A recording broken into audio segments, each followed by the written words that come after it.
Good evening, Bryant. Hello, hello. How are you doing today? I can tell you how I'm doing, but you already know because you're in the future. So I'm doing good, but you know I was going to say that, and likewise, you know That's pretty much easy. everything's going to happen tonight. But Jace was unavailable tonight, so we brought in Bryant from the future. He's already recorded this probably at this point, but Yeah, he's here I'm just playing with the fans now. nonetheless. So I do want to give a shout out and appreciative thank you for wearing the jersey tonight. So I do appreciate that. So we have Nice. a Looking big show sharp. tonight. A big show. We said we had a couple big shows actually in a row. We have this one. We got league launch season 2, round 3 next week. We got our Friday night fights coming up, and yeah, so a lot of big shows in a row. We have a big crowd already in, which is great. Spoilers out because it's already in the drop. But LJ's standing by. We're gonna do all the preamble stuff because I think we want to jump right in from preamble to sort of discussion. I won't really call it an interview. It's going to be more of like an information sharing, sort of Q&A, getting what we can in terms of reactions from you guys in chat. And by the looks of it, Bryant, we have no shortage of folks in chat already engaged, which is fantastic. So Excellent. tonight, what we're going to do is that should actually say last week. I forgot to switch that one from last week's episode. So we're going to talk a little bit about last week in Legion, but really that's going to be short because I would much rather focus on this week in Legion and getting some games in. But shout outs, I'll do it right now. Shout outs to the few folks that I played in the round, my group. It was an excellent pod, really wicked. We all beat up on each other, which is fantastic. I think I'm going to the basement this round because I actually lost as many games this round as I did all of season 1. So, like I said, we were not nice to Ooh. each other, but I had fun nonetheless, which is great. And so round 3, the votes are in.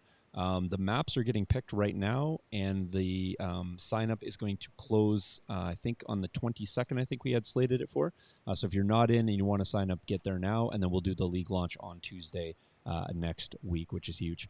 Not as big as the AMG news. So obviously, we got the core rulebook has dropped. There's a ton of information to share, talk about, react to, speculate how that's going to impact the game. We're going to get into all of that, or as much as we can, in the time that we have tonight, which is fantastic. There is a bunch of Friday Night Fights Train Studio items that I wanted to just share briefly. So we'll jump into those. But before I do that, Bryant, do you want to let the people know how to find us on all the places on the interwebs?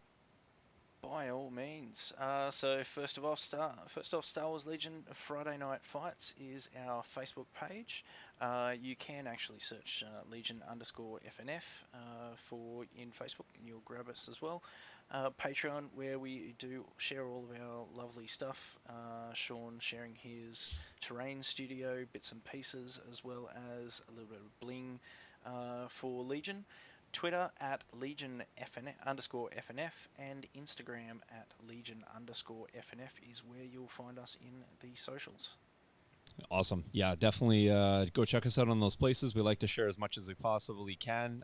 We could do better always, but if you really want to kind of consume what we're doing, we do a fairly robust show a couple times a week. So you can find most of the information here, and then we sort of filter it out to the social medias there. So lots of people asking me about perks and what's coming up. Remember that we are doing the sleeves this year. They're going to come out after the tokens. So that's what they look like. They're going to come out.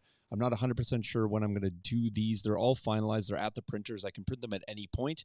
But like I said, I want to spread out your Patreon dollars because I don't want to hit you all at once in the pocketbook in the new year. Everyone's recovering from, Christmas, et cetera, et cetera. And I think that sprinkling it throughout the year is a much better way to roll these out. But that being said, you are going to be able to get tokens. I actually have in studio right now the first of the 5 sets. This set right here is the first set, and that's going out to winner. This set right here, I should say, first set is going to be going out to the winner, but they're not going to get the first set because this one right here, Anthony's. Told him he would have it. So this is for Anthony. This is for Jace.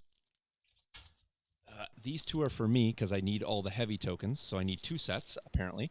And then what we're going to do is once those go out, I will finalize all of the details for the Patreon. It's going to be a level in the Patreon. You cannot buy these. You got to go join, support the show. That's how it's going to work. But because you're doing that, Apparently, you can't get him in the future either. So. no, Ed Bryant definitely is not getting these. There's no way these can go to the future. He can get the 2024 design, but yeah, so I we'll thought have them all on the the. foreseeable futures, and they're not coming either. we'll get them on the Patreon and let you guys know how to do them. We do appreciate the support. If you guys are curious, that's what the set's going to look like. 448442. Not near enough for Dark Troopers, but if you want to join and stay on that level for 3 months, get all of the tokens you need. I mean, you will have 24 core at that point, which may be a little bit robust, but whatever. Properly representing that Grand Army style, you'll be fine. So, so there's the full lineup for 2023, all there. It's been fun designing the stuff. I like it, but I need to shift over because I got to do a bunch of terrain work now. So all the design stuff is done, with the exception of one last thing: the jerseys. By the way, I'm quick rolling these over because we have an Adepticon to get ready for, and we have to look good while we're losing and scrubbing out on day one, which is fine because I'll wear it in the doubles tournament on the last day, which will also be great. But if you want to get in on these, the orders are going to be due. I want to roll them out Friday if I can. It's going to be a little bit different, so if you want to know the details on that, jump over to the Discord. I'll have the Discord link up later, and I'll show you how to handle these. Because these aren't going to be a for sale item, there's going to be a slightly different way we're going to do that, and I'll give you all the details there. I'm going to post that post-show. So 2022 designs, 2023 on the screen. If you want to get it, you can get your name on there. I mean, you can get my name if you like, but it's a little bit awkward if you walk around and that's not you. But we'll definitely let you pick and choose whatever you like. You can get your nickname, full name, and of course, we'll have all the representation for all the great people that help us out here in the studio. You'll be a walking billboard, but you'll also be cool doing that, and we greatly appreciate. Again, there's no support coming through this specifically, so you're going to pay exactly the cost of the jersey, but we do really appreciate you kind of repping that on your sleeve, which is the way to help us out. So that covers that off. I want to bring attention to the fact that we will be back on Friday for Friday Night Fights. We'll be incorporating as many of the new rules as we can possibly remember. We may forget some things, but it will be a great interactive show where you can tell us everything that we got wrong, doing incorrectly, and we'll adjust as we go. That's part of the fun of learning the rules. We're going to do it live so we can really embarrass ourselves, and you can sort of learn vicariously through us, or at least make mistakes or less mistakes on your own shows, which will be fantastic. I do want to shout out before we get into the rest of the show. I want to thank a lot of the donators and the patrons, both past and present, that have helped us out. The list is growing like crazy. I see a bunch of people in chat. I see Travis is actually in there. Travis is one of our newest Patreons up there. So welcome, folks, as well as all our donators. You guys have helped us creep and crawl here on this bird dog camera. 53% of the way there, 1605, which is fantastic. The Train Studio 2019 at gmail.com. If you like what we're doing on this show or the other shows, you guys can help us out whatever way you want. Joining the Patreon's another way, which is great. That helps me out directly in the studio and basically covers off the internet bills that this show doesn't pay for. So there is that. So thank you very, very much. One last thing on the topic of Patreon. I was live. I did a few live shows in December. I actually have a live video, an update, a mid-month update on the Shire project. So the Shire is coming along. It's a painstaking process, of course, but it's been fun. We've been working on a couple cool things. I am going to highlight a little bit more about the Gamer's Grass new plants, the laser cut plants. We have them. They're also painstaking to get together, but they look so sharp. So if you guys want to look at that in the update, you can, as well as where we are on the box formations, the land formations, and the progressive evolution that we are at. I will be working in studio this weekend and a huge block of time in February, which I plan to do a bunch more live shows. So if you want to go check that out, we will be live in studio and come hang out and do all the things. So okay, we are ready. If everyone wants to give me the thumbs up on screen, we are about to jump in. Bryant, you ready to go? Certainly are. Okay, all right, here we go. We'll bring in our guests for the show. Here we go. We have Bryant in studio. He's going to be occupying the middle, and LJ has got the far right screen, or your left, whichever you're looking. Welcome, LJ. How's it going this evening? How we doing, guys? It is going great. I saw that little bit on the intro for the Lord of the Rings stuff, and I gotta say, I'm a little disappointed we're not going to talk about that for the next hour or so.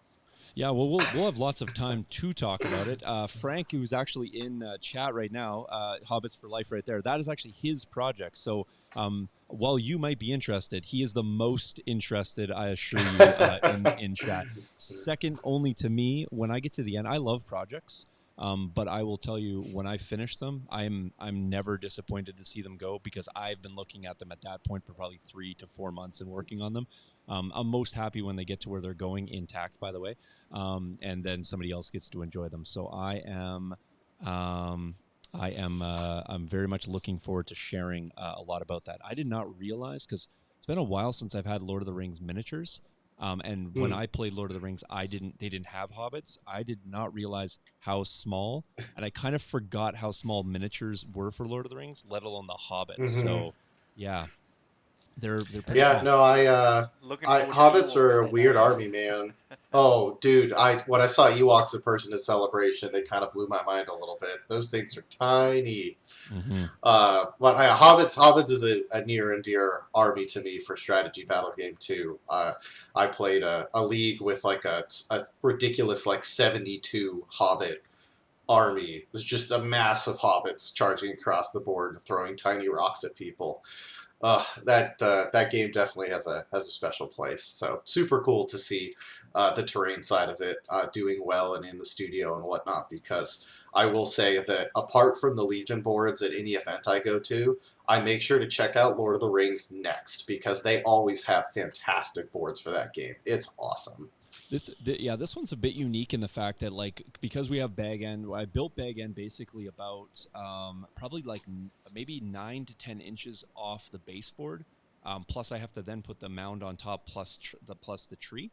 So Mm. it's probably going to be about 1.5 feet at that end, and it's going to slope right down over a 4 foot slope to the front, right down to the pond. And so it's going to have such a drastic drop over that space, and then the rest is going to kind of cascade a little bit more flowy. So it's going to be really a unique looking table in the fact that it's going to have so many undulations, that it will be almost look like it's slanted, sort of slanted table. So I'm looking forward to it. It's going to have a lot of vaulted foam. It's going to look like it's going to weigh a lot. It's going to be really, really lightweight, which is great. And then, so he's also mentioning there, Frank, I say he, he's mentioning that he hopes to bring it to future events. So perhaps if you guys are across paths, maybe you'll see that table. So Good okay, stuff. well, yes, Anthony mentioning that you're very patient, and all the chat has been amazingly patient. It's actually over 30 folks hanging out with us tonight, but they did not come here. I can almost assure you to talk about hobbits. Although, again, we've talked about that for like 7 minutes, which is great. Let's get into what we are here for. So, LJ, if you want, I'll just queue up those screens. We'll work our way through that. We can always jump back to the generic screens, but I think the prompts will probably be better to kind of form the foundation of the conversation, if you're cool with that. Sounds great to me. Okay. I do want to, of course, this is our news from the streets segment here.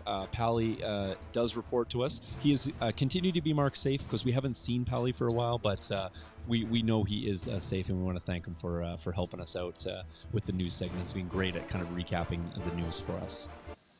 Okay, so here we are, LJ, Bryant. We're going to talk a little bit about, well, as much as we want, I guess, about LVO. Is it upcoming? There is 3 separate events. I dropped all these drops on here for LJ to kind of maybe queue up what people might want to know or should know or need to know, I guess, for all 3 of these. We'll do similar for Adepticon, and then we'll spend the rest of the time getting into the rules. But I think maybe the rules might flavor some of the things that you might want to share with folks here as they prep for the event. So take it away. Yeah, no, this is great. I appreciate it. Screen looks nice. So I mean, I know the LVO information has been out there for a while, but we're really excited to bring this tournament to the forefront of the Legion community once again, as we hype ourselves up for the next Las Vegas Open. One of the things that's been talked about a lot this month is, of course, are the rules going to be used, and what rule set are we going to use for the Las Vegas Open? And oddly enough, the core rulebook came out 11 days before the Las Vegas Open, which in the old Fantasy Flight days, the 11-day rule is what we governed all of our North America majors with. And so it was just kind of, I don't know, the timing seemed kind of perfect in that regard. Obviously, there's a lot that goes along with making that kind of decision, but, we talked with a lot of players and people that were going, and the staff and the judges, and everybody was on board. So we will be using, all of the new stuff, the core rule book. That's obviously a big one that I want to touch on. The OP document, I did get the thumbs up from the Game Uplink folks today that it's going to be updated in time for us to use some of the new tiebreakers and some of the new format that's in the OP doc as well. So I wasn't quite sure if that was going to make it in time, but it sounds like that's going to be in time and no problem. So I'm super excited because we will get to try out the new rules as intended, and it'll give people a fair shake at trying them out before Worlds, which we'll talk about here in a minute. Yeah, so we have 3 different events, like the screen says. The Grand Championship is a 3-day event. We have 128 players that are currently registered and ready to go on Game Uplink with 150 tickets sold. We sold out in about 2 hours in June, and we were the first event to sell out across all of Frontline Gaming, which was spectacular. Really cool. Props to the Legion community for getting to that point after the last couple of awesome events. So that starts on Thursday. Thursday the 26th is set up. Friday the 27th is when we actually start. It'll be a 3-round event, and all 2-1s will advance to Saturday. And then all 3-0s from Saturday will advance, and the top 8 will play 3 more games on Sunday. So the Grand Champs, it's a 3-day event, 128 to 64 to 8 to 1 final winner by the end of the day on Sunday. We've got an amazing lineup of swag ready for the players. So many people came together to contribute for it. We've got dice, we've got sleeves, we've got product, we've got a Lego Boba Fett head that I'm going to toss at somebody at some point throughout the weekend. And we've got, of course, just a ton of other great stuff that we're really looking forward to support the main event. And then the side events kind of feed off the people that essentially, do not advance to the next day. So you'll see basically the 64 people that did not advance to day 2, and of course anybody else that wanted to join, they were welcome to play an Unconventional Warfare, which is our Saturday event. That's the AMG format they came out with a little while back, where you could either take more heavies or supports, or more operatives or commanders, and you could get perks for doing so and building your army in fun and interesting ways. We had such a positive response to it last year that we decided that that was the side format we wanted to run again, and it also created one of my moments, and one of my favorite moments in the Toll tournament, when we had our Mando table, our Sorgan table, with 4 ATSTs duking it out on the same table. So it definitely creates some cool moments. You have a lot of skews and a lot of fun lists where people just bring the max of one rank and have a good time bringing them. So it's, yeah, like I said, that was always super fun. And of course, doubles. Doubles is Ryan Sawaski's baby. He's made custom battle cards and objectives and stuff for this one. So that's all in the LVO doubles packet, which is pinned and is out there elsewhere if people want to take a look at it and see what he came up with. But that event, again, highly requested. I think, Shawn, you've played in one of our doubles events, correct? Yeah, I played, ironically, I've played Ryan in doubles at Gen Con, and I've played in doubles at LVO, myself and Michael, and we ended up facing against Joe across. We did, it was a droid on droid battle, so that was that was I super remember fun. that. Yeah, so that was a good one. I like the custom doubles idea. I don't know, sometimes I feel like there's lots of ways to break if you use just traditional Legion lists in doubles tournaments, but having some custom scenarios sounds interesting. So maybe they'll find their way to the interweb at some point, because I do like doubles, and I registered for doubles at Adepticon as well. So myself and Michael Larson are gonna team up there, but doubles events are always fun. I usually try to book them for the Sunday, because if you don't end up, like you said, going deep in the Grand Championship, having something to do on the Sunday just feels kind of good. They generally sort of wrap up, and you can always usually catch the finals of the finals, which is kind of nice. But I'm a fan of doubles. I think it's just a fun format. So I'm also a fan of skirmish too. So, and I haven't played any Unconventional Warfare, but But there is, and sorry, not to preamble to the next event, but is there a different side event in Adepticon too? Like where there's another, isn't it like The, the there black? are a couple side things. Is it There's Black Onyx? a narrative event. Yes, that's the one I'm thinking of. There's a Gotcha. narrative event, Okay. and then there's also you can sign up for unnatural resources and dynamic exit if you haven't tried those OP kits. Yeah, I've played Dynamic Exit a couple times. We did it on stream, and I went to play an event a couple weekends ago, which was fun. That one's tricky. I was teaching like basically 8 new people how to play it, and I've been a couple times through, and it's like you still have to remember lots of things. But I have actually had fun, more fun than I thought I was going to with either one of those scenarios. Dianoga is a blast as long as you have enough suppression tokens because you need them.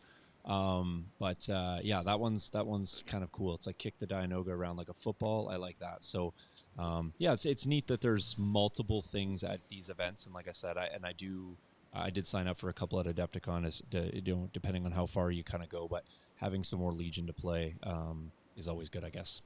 Yeah. Yeah, I'm I looking know. forward There's to giving the dynamic exit one a try. We've played the Dianoga one before, and we only just got the dynamic exit here in Australia recently. So we we we're all ready and set to do a couple of little mini local things over the next month or so. Yeah, just read the rules 3 times. Just yeah, at least. I would recommend. Yeah. But No, yeah, I mean, as far as it's like all social. yeah, as far as like other LVO stuff is concerned, I mean, I think our players have done a really good job of keeping an eye on the packet as it was updated throughout the course of the year. Again, signups were in June, so there's a lot of change that happens in that 6-7 months or so, and we've been communicating for the last month to be prepared for the new rule book, and of course LVO has the a 3-color minimum requirement that most of the major conventions do. Game Uplink is a new tool that other people have been getting used to in their communities, but it'll still be a lot of people's first time for. And so, if you're listening to this and you didn't sign up for LVO on Game Uplink, please make sure you do. The doubles and the Grand Championship is up, and Unconventional is going to be up very shortly. Brad, who's the TO for that, was getting everything put together, and we'll probably have an email sent out tomorrow or tonight for that because we want to make sure the players have all the information they need to be successful.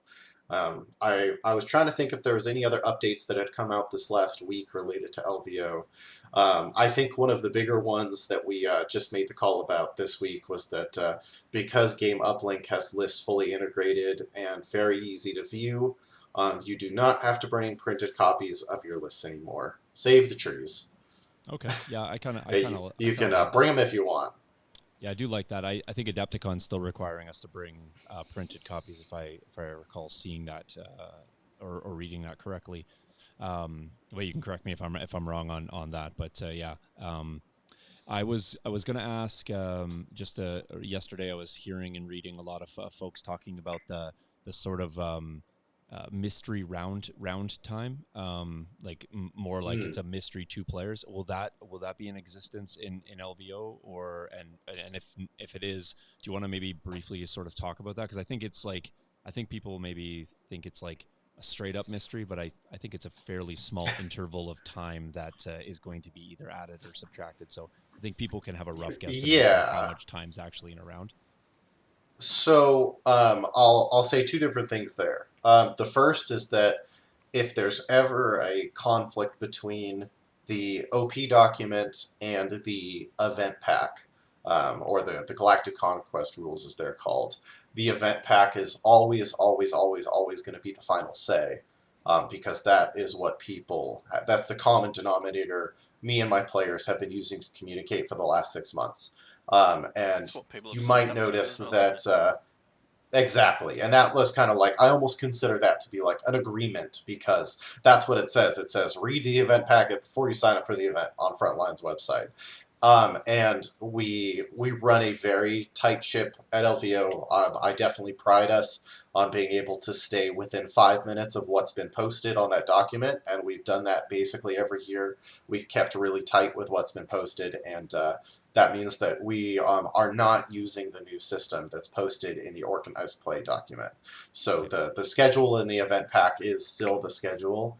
Um, I am glad you brought it up though, because I know like there have been a lot of negative reactions already to it, which I totally understand. Like I saw the same rules posted when X-Wings updates were done, a year ago now, and I see the same ones coming to ours. And I've had a lot of conversations already about why I might like or dislike the system. I mean, I feel like I've ran my fair share of events in the last 5 years, so I definitely have I have opinions on the subject. And I think what you were alluding to was essentially there's not actually that much variance in the timer itself, because you always have the baseline of 150 minutes, and then you roll a set of 5 red defense dice, and you change the timer based on the outcome of those dice. And I think at the end of the day, like, there's a small amount of the population of players in an event that would actually be affected by that. The part that I had a harder time with when I was looking through the rules was the how time is projected and how you tell your players what the current time in a round is. That was the thing to me as an event organizer that stuck out as something that I didn't like it as much. And the vast majority of players have, it's almost like you have, 65, 75, however many different little islands that are all doing their same thing. And you try to keep them together by doing one kind of top level thing, and that would be a timer. Something that everybody can see by either looking at their phone on Game Uplink or looking at this, timer that we have out for everybody displayed. And I think, like, that's the part for me that would be harder to reconcile as an event organizer. Like I said, luckily I don't really have to worry about that for the Las Vegas Open. We can kind of just do what we were going to do anyway. And again, that was kind of like I said, the social contract that we agreed with our players.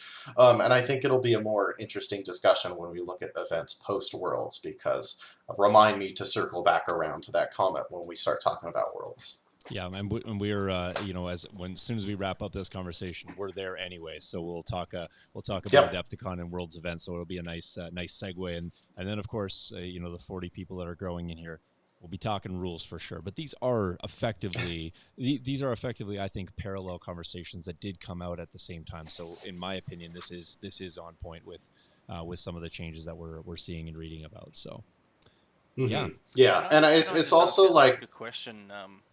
Oh yeah, go for it. Just for you, LJ. Just to clarify for those who may not know, may not be aware of what your role in behind the scenes actually is, whether you are involved in making decisions on rules, or whether you are just doing something else. Like, are you part of that team? Are you more adjudicator sort of thing? Just so.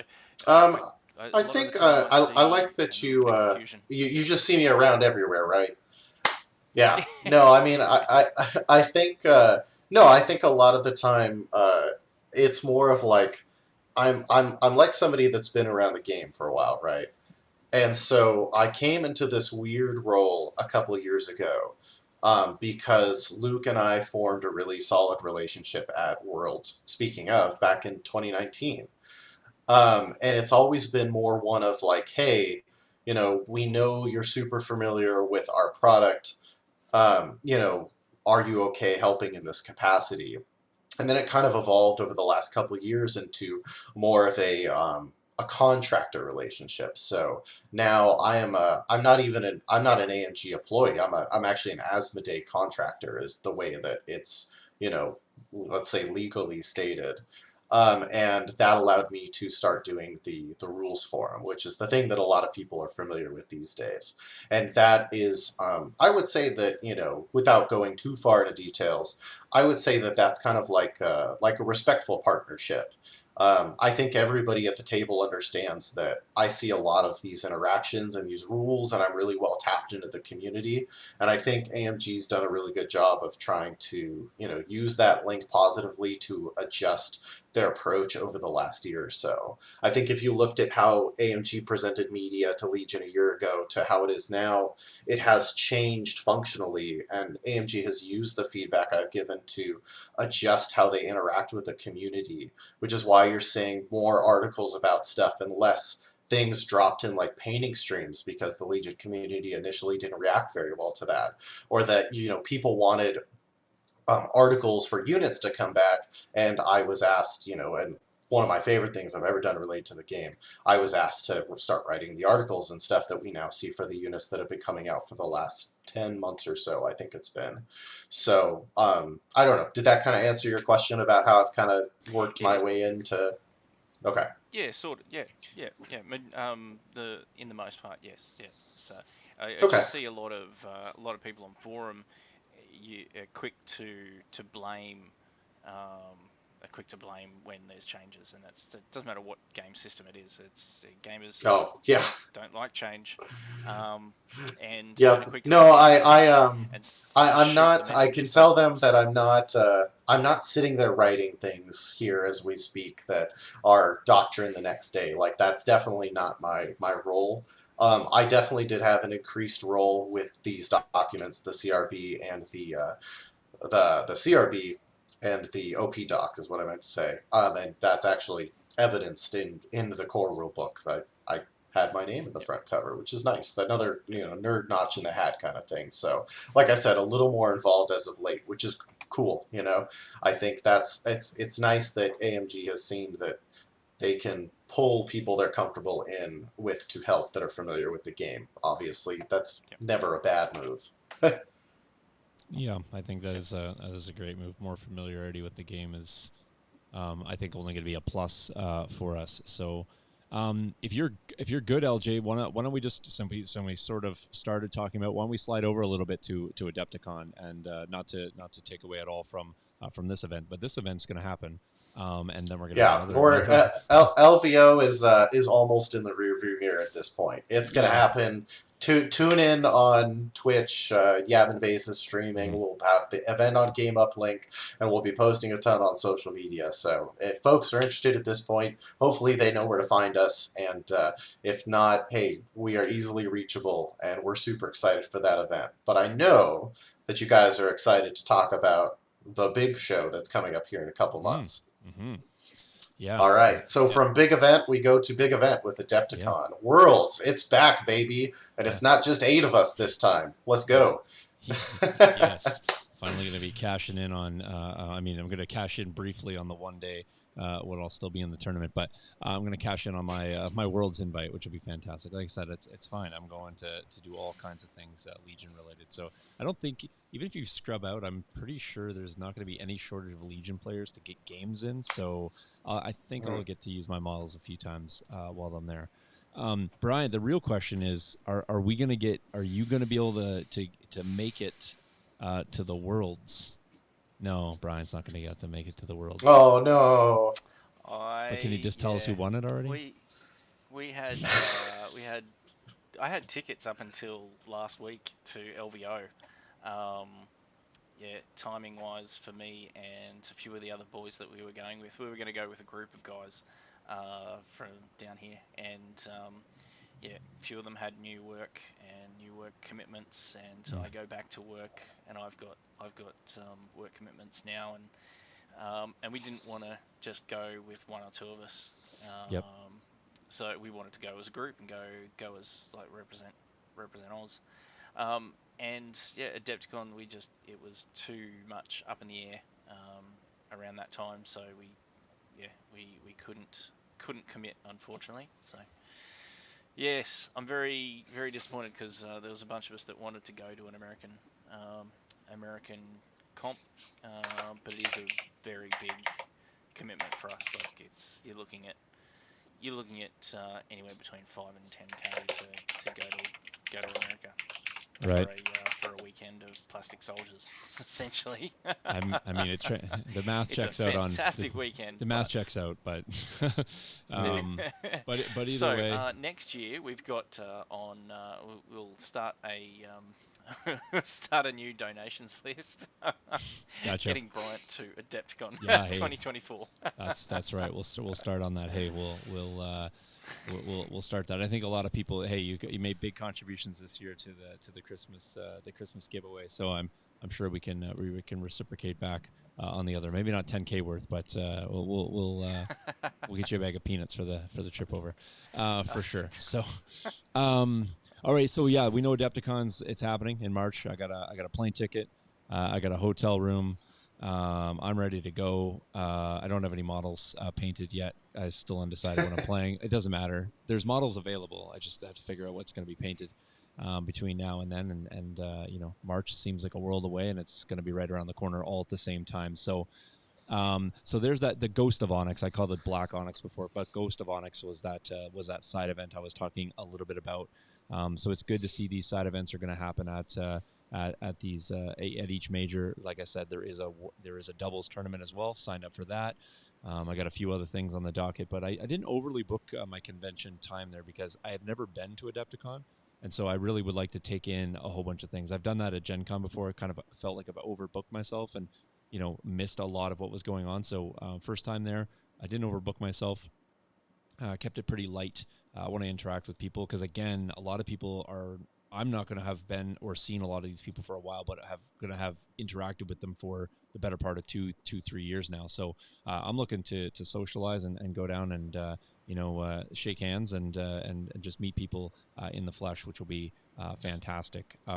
Yeah, I know Shawn's a hugger, if I remember LVO a couple years ago. Yeah, definitely not a hugger. Just that is actually Oh, I won't put that non-factual. out there into the void. It's not true. Don't do that. Respect Shawn's space. Yeah, No, I it's I think Not a honestly chance you're when I get making a over good there. call.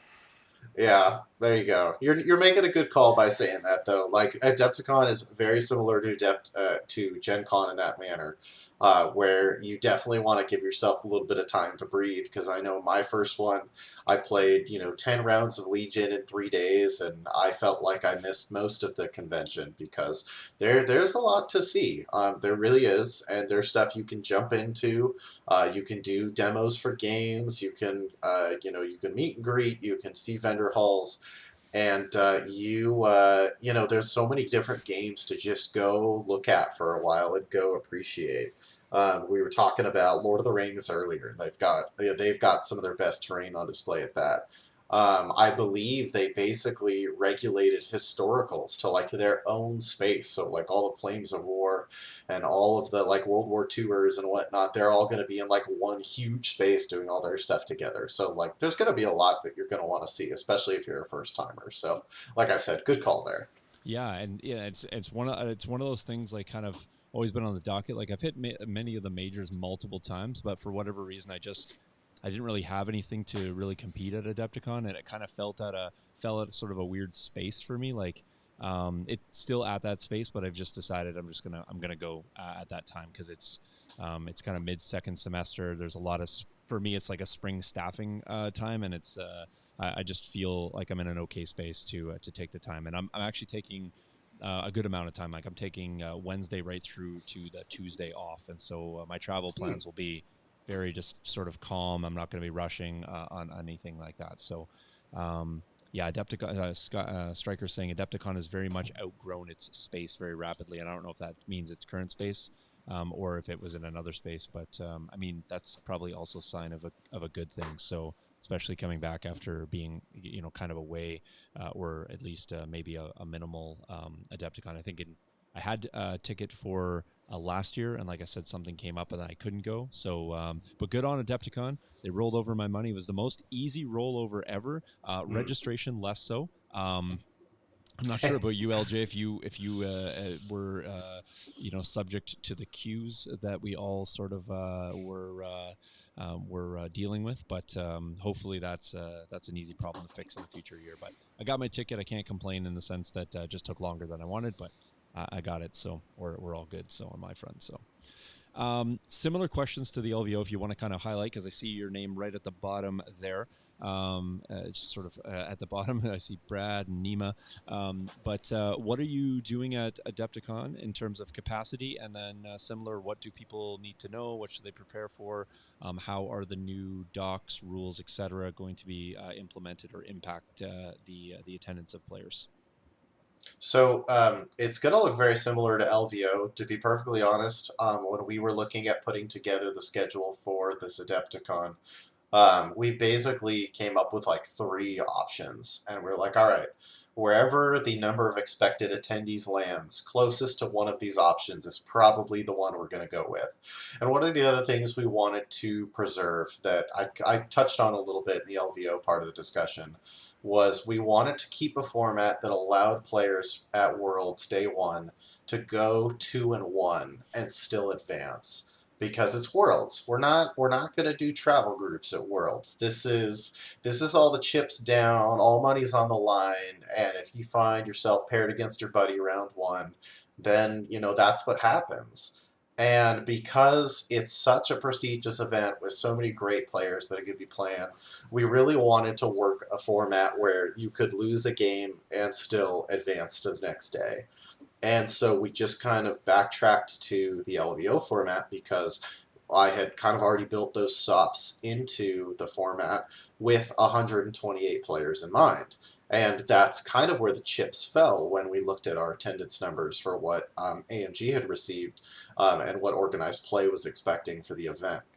And so we kind of took that format and ported it over, and we're running with it for Adepticon. So as the packet says, it's, like I said, very similar format. The exception, there's 2 big exceptions. The first one is, of course, the last chance qualifier on Thursday, the 23rd, I believe that is. That's a 128-player, 3-round event. I thought it had been sold out, but I'd have to take a second look at it. But I remember that selling out pretty quickly. We were very impressed. After 3 rounds, 128 players gets you to 16 undefeateds. The packet says that 4 players at a minimum are going to advance, but again, with the way the numbers are shaping up, I would be very surprised if all 16 of those 3-0 players did not advance. If you're one of those last chance qualifier people and you're worried about not making it in, I have a feeling if you win out, there will be no issue with you advancing the next day. I feel very confident at this point saying that. And I was one of those people that was a last chance guy myself. I was number 13 out of the 13 people that were allowed to go to high command the next day. So you can do it. Believe in yourself, because who knows, maybe you'll be battling it out for the final on Sunday. I heard two So things there. if you do Oh, win yes. in that last chance qualifier, do you then Uh-huh. have to buy a ticket to the other You events, do, like yes. the You have to people buy a pay ticket on to top of that? Yep. 2 Worlds, yes, and they'll handle that at the convention. It's like $25. It'll be super easy. Okay. Yeah. I heard 2 things just to recap there briefly. 4 to 16 is a significantly higher number, which should make a lot of people potentially very happy, because I think a lot of people were kind of worried that around that 4 number. I'm not holding you to 16, but I'm just saying that is what you thought might be an anticipated number that would go there. I also heard that when I do scrub out on day 1, I can have a story of I only missed advancing by 2 wins. So I can go 0-3, but I can spin it to I missed day 2 by 2 wins only. So fantastic. So There you that's go. that's good for me. 2 important things that I took away there, which is great. All right, LJ, continue. What else do we need to know about Worlds? All right, so you've got the last chance qualifier on Thursday. Friday, that's when Worlds actually starts. That's what I'll refer to as day 1. So day 1 at Worlds is the same format as LVO. 128 players, 3 rounds of gaming. And you will play all 3 rounds, and all 2-1s or better, so 2-1s, 3-0s, will advance to Saturday. And again, unless something really weird happens with the number, that's usually going to be around 64 players on the dot. And then we'll advance to Saturday and play 3 more rounds for the main body of the tournament. The way that sentence differs than the Las Vegas Open is Adepticon has a different schedule on Sunday than LVO has. We have the hall much later. at LVO than Adepticon. So we have something a little different, which I wanted to make sure I highlighted for Adepticon. You're going to play 3 rounds for the main event on Saturday if you advanced. However, the top 8 that are all the undefeated players by the end of Saturday, so that's all the people that went 3-0 on Saturday. Note that your record from Friday to Saturday does not carry over, so you aren't automatically eliminated because you're not a O player.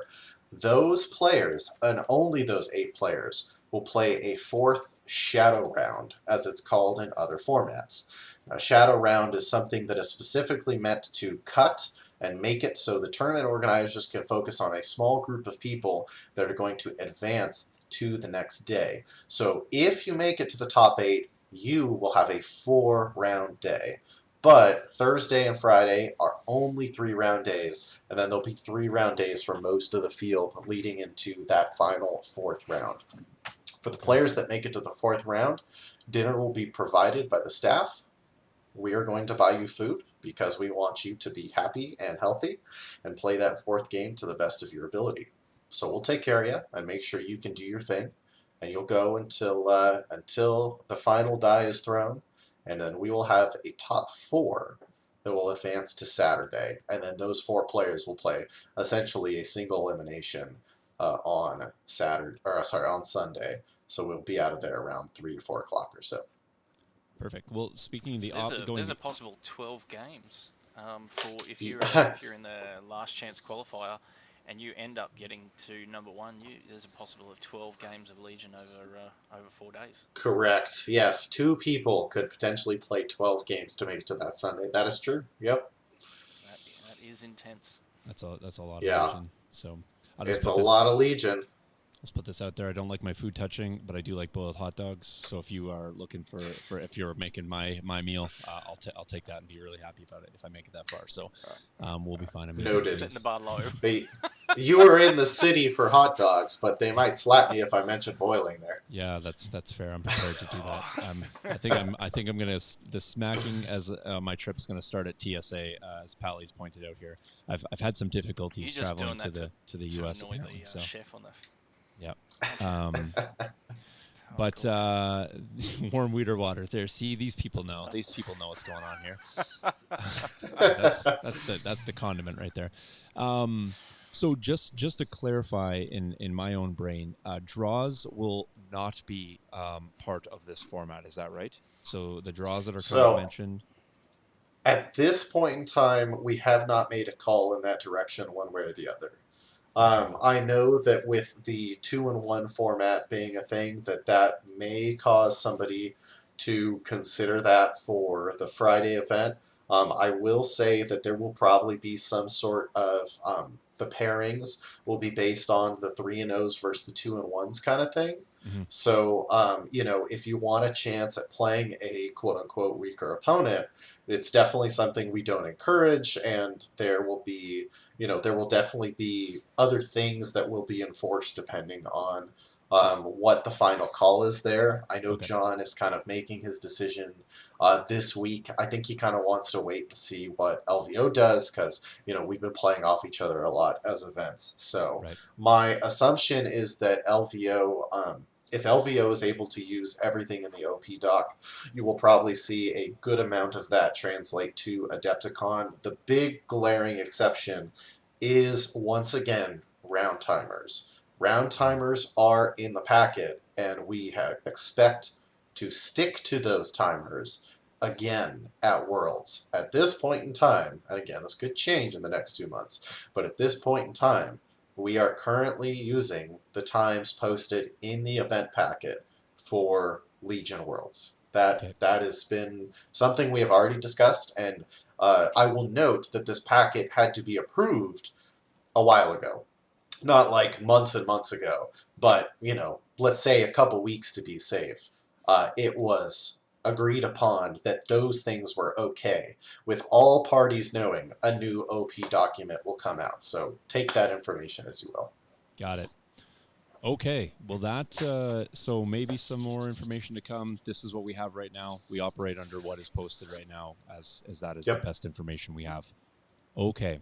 Before we get into the meat and potatoes of all things, we're gonna push the next 3 slides. We're gonna basically kind of walk ourselves through quickly. We'll get LJ to the round table because we got some prompts, but we'll reserve the right to come back to any one of those. But I don't want to skip off Adepticon if there's anything last that we need to share around this. So, and Dan from I think. Outriders giving us a 10-day count on LVO. Thank you, Dan. Thank you, Dan. Always dependable on that. No, I think the other thing I'll mention, because we do have people traveling far away and whatnot, is don't forget Adepticon has always also had a 3-color minimum for convention-wide official events. So don't forget, if you are traveling, hey, meet the 3-color minimum. It's super easy. It's never meant to like be a gotcha thing. It's always meant to be a, hey, have a standard. We're spending all this time, money, and energy to put on an event. We're looking our best. Look your best as well. And then I want to bring up proxy stuff just because the OP doc does have some new guidance here. But again, for LVO or Adepticon, it's the same thing. Make sure that you always get in contact with the tournament organizer if you have any sort of proxy or conversion or something that you're thinking about using. And I recommend that people in a baggie or something have their let's call it non-content creator stuff handy. Because for the stream table, for the top table, and I think let's say tables for now, because I'm not quite sure how many are going to be streamed exactly. That I know AMG has already made it very clear, and this is in the packet, that they want official components. So if you have your order tokens, for example, your very nice Friday Night Fights tokens, we will have a set of cardboard tokens for you to use if you land on the stream table. But obviously, people like to have their own stuff. I totally get it. So I'm putting it out there now too. If you don't want to have to use our set, feel free to bring your own stuff. Have it tucked away in a bag. You don't have to use it the whole day. They're definitely, honestly, considering how, official some events related to Star Wars can be, I'm thinking Celebration was a big one where I felt like I was a little more railroaded. Honestly, they've been very great working with us to make things flexible for the players. It's really only on that top table that they're like, hey, we want official stuff. And it makes sense, right?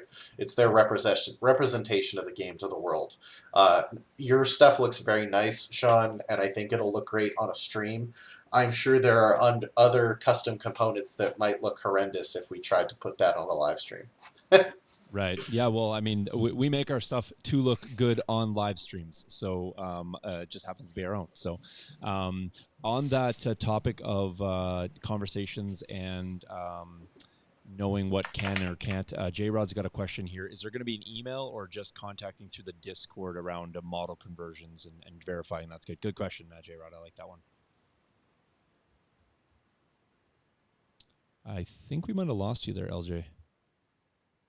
Volume-wise. I got you. Oh. Yep. You're good. I was going to start typing, so I muted myself, so I didn't blast anybody with my keyboard. I checked the packet to make sure there's not an email. I don't believe John put one in there, but he might have. If not, I expect one to be added here very soon. For now, he has requested that all proxies and whatnot go straight to him on Discord. He's Griffin or Fostein on Discord. He's pretty easy to find if you reach out to anybody in the Adepticon channel in the Legion Discord. We can definitely help you with that. And for LVO, if I have anybody from earlier that was wondering, we have an LVO Legion event at gmail.com email you can use for conversions of proxies and stuff. So I'm pretty sure when we will have to do a bit of a packet revision to meet the OP doc for Adepticon. It is my intent that there will be a contact email on that if there's not one already. All right, fantastic. Okay, well let's rock on here a little bit to again. We're just going to hit these really highlight item. If you didn't know, there's a new core rulebook that was shared. You haven't been on the interwebs in the last couple of days. I was on the 16th. I was working all day, and so I really didn't get to get into the Discords or the Facebook until like 5 o'clock. And I felt for a moment there that I had almost missed too much Legion, and I was like, can I possibly scroll Gonna up have to and catch up read? now. Yeah, exactly. I kind of felt I had that Yeah. moment, but of course, if you get down to the brass tacks of it, there's is a lot to go through, but it's in one convenient place, and we can read a lot of things, or we can ask people who are kind of in the know, and it just so happened like LJ and I had talked up. I mean, I feel like maybe like a week and a half ago, 2 weeks at this point, to kind of set up this date, and we kind of talked about when it would be good for him to come on, and I was like, you know, we're talking pre and post LVO, and I thought, you know, pre LVO, pre Worlds, just after rulebook would be a great time. And given all the questions, I think that was a great decision to have him on this day. So there it is. That's the AMG Twitter feed, as I always share out what they are posting on Twitter, so you can see it as is. This is what it looks like on the inside. So I'll give my impression, then Bryant, if you want to give yours, and then LJ, we'll get lots of Certainly. opinions from you around specifics of this. And I don't know if you had any. You mentioned about sort of advising and giving feedback in terms of the old one. I really like the old document. I think this one still has the flavor and feel of the old document, and I call old because at that point it's old. This is the new one. It's fairly simplistic in terms of two things. The photos I think are intentionally simplistic, and so for me visually, immediately when I see them, I see lots of blank space, and my eyes kind of like my creative eyes like fill more action. But I then look at the intent is to strip away really anything that's extraneous to the rule to not complicate what's written there. And I don't know if that was the intent, but I'm going to guess it was. And so for that, visually, it works. And just for me, aesthetically, I'm just like, I would want to have something in the space, but again, that's not the intent of the photos. And photos do help. I think they're much needed and welcomed in the rulebook. I do like that everything is compartmentalized. I'm okay that the blue text isn't in there for all intents and purposes. At a certain point, the blue text almost reached a saturation point where I was kind of like not really paying it. I was only reading that, and then I was almost like miscontextualizing some of the rule bits. Like I was like pulling out the blue text and kind of forgetting to ground that in the base rule. So I do like that that's out right now. If they do add things in the future, do I like the blue text format? I think it accomplishes the task, but I'm okay to go back and read this doc as is.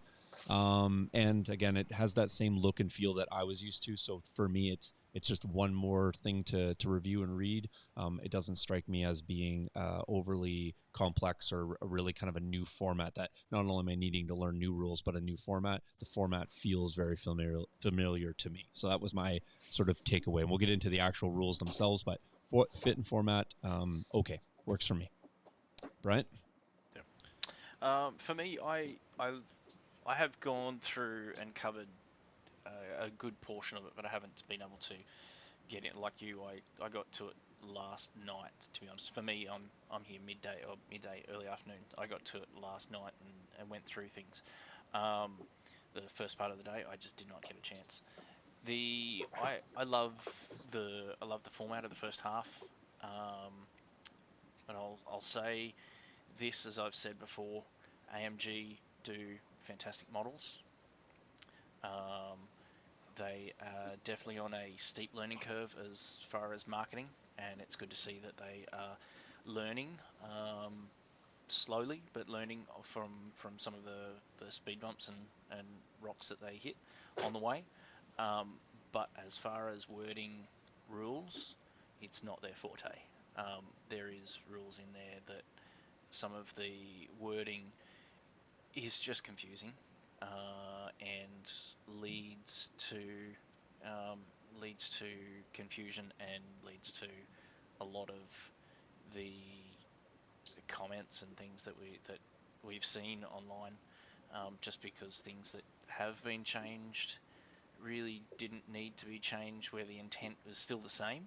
Um, Arsenal for one some of that could have been changed and some of it could have been left and so forth. I'm sure we'll get into it in more detail, but that's my first impression. I have not had, to be fair, I have not had a good chance to look through look through it with a fine-tooth comb.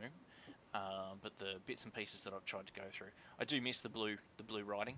I think the blue writing's one of those things that I don't want to have to read a 50-something page a document so large um, when looking through something when there's only a few changes. This one I can understand, but in the future I'd still love to see those blue the blue changes, just so you can highlight what has actually changed in a large way. Yeah, we don't I don't know, and I don't know if LJ knows the intention of the next. I think they had mentioned that there will be some clarity, and I'm sure we'll constantly refine things. So maybe they intend to do that, or a format similar to that. I did want to bring us to this screen right here, and then we'll jump into the roundtable so that we can kind of prompt off some of that. But LJ, do you want to just maybe talk a little bit about these two things? I'm thinking these are probably the two main resources where people should go access, and maybe there's a particular order, and then you were going to highlight for folks specifically the best way to use the search feature, so that they're not found wanting maybe in the pages as they get added here over the next few days. So Yeah, so the screen that we have up in front of us is, of course, the Atomic Mass Games website.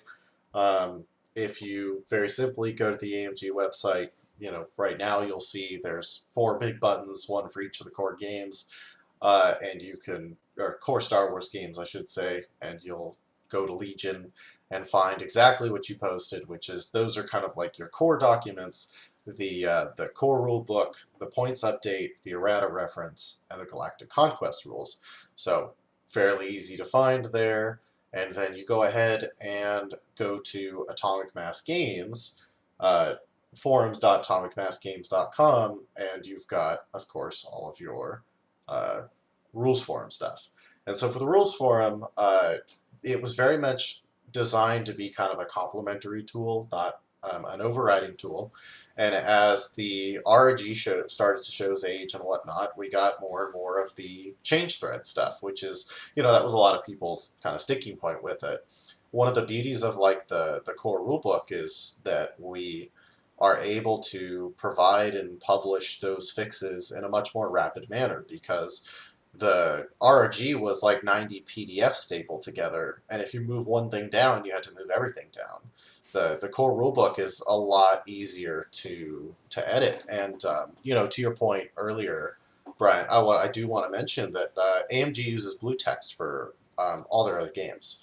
If you look at like the affiliation list, for example, for MCP, whenever there's a new miniature attitude affiliation, it does get a blue text change. So I think you will see that in the future. I just think if you like functionally the way that we've used blue text in the past, this entire document would have been blue text. yeah, that was I know. my point too. I think Completely Yeah, understand on this one. This yeah, one and I becomes a and I know whole that's new not. thing. Yeah, and I know that's obviously there is stuff I'm sure you could have highlighted to make like the end user experience earlier, but I did want to point out that like that is kind of the beauty of the core rulebook, is that this week, right, this week you shrunk an almost 100-page document down to 60 pages by getting rid of a lot of the stuff that just simply didn't need to be there, which meant that there was probably going to be unintentional omissions, which we saw. I could proofread my heart out, which, trust me, Legion community, I did. But stuff's still going to get missed between version control, between, proofreading and QA, and, just the million different things that can happen in editing a product. Something's always going to get missed. And the beauty of the core rulebook, the reason why I love it so much, is that AMG is going to have an update out either tomorrow or Thursday, by the end of the week, that will fix all of the omissions that have been brought up via the rules forum. And Okay, that That's one is thing I actually do that's a level like. of quickness we're not used to.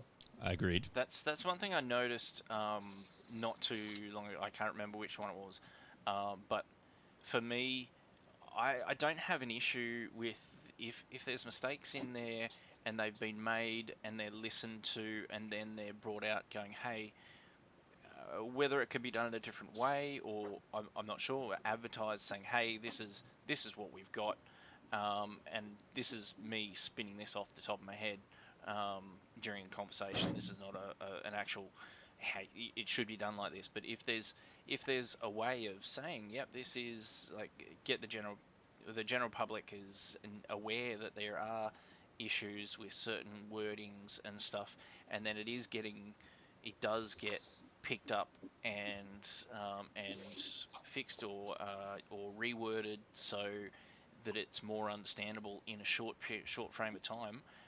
All for it, because it is a 60-page, 50-something page, 60-page document that has a lot of detail that I'm sure if anyone tries to read something like that over and over and over and over again, is something's going to get missed.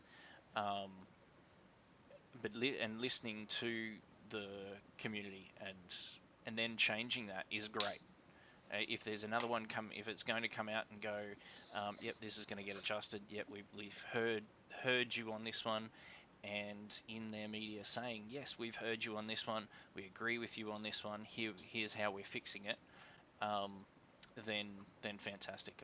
I think a little bit more marketing wise from AMG, if they're saying, hey, yep, we're listening to some of these comments, instead of sort of radio silence and then 5 days time they go, hey, here's the updated thing. Radio silence doesn't really bring security to people. If people are Hmm.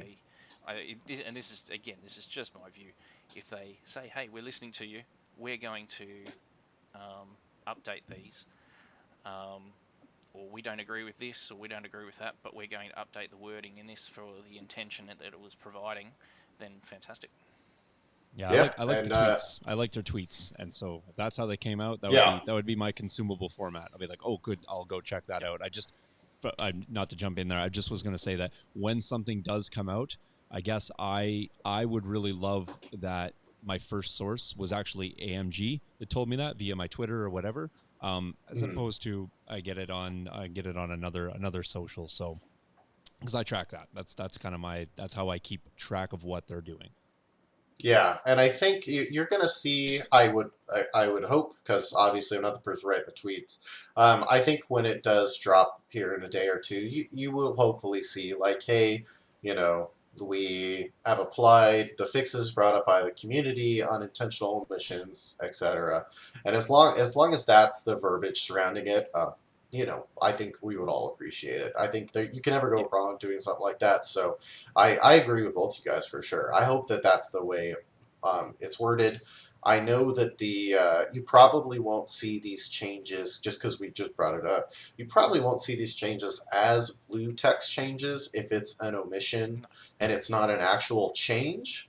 However, I do know that we basically have a running list where we're keeping track of if something has been addressed and if it's been fixed or not. And I believe we'll unpin all of the things on the forum that people can see that are pinned, which is basically our way to track the most important omissions.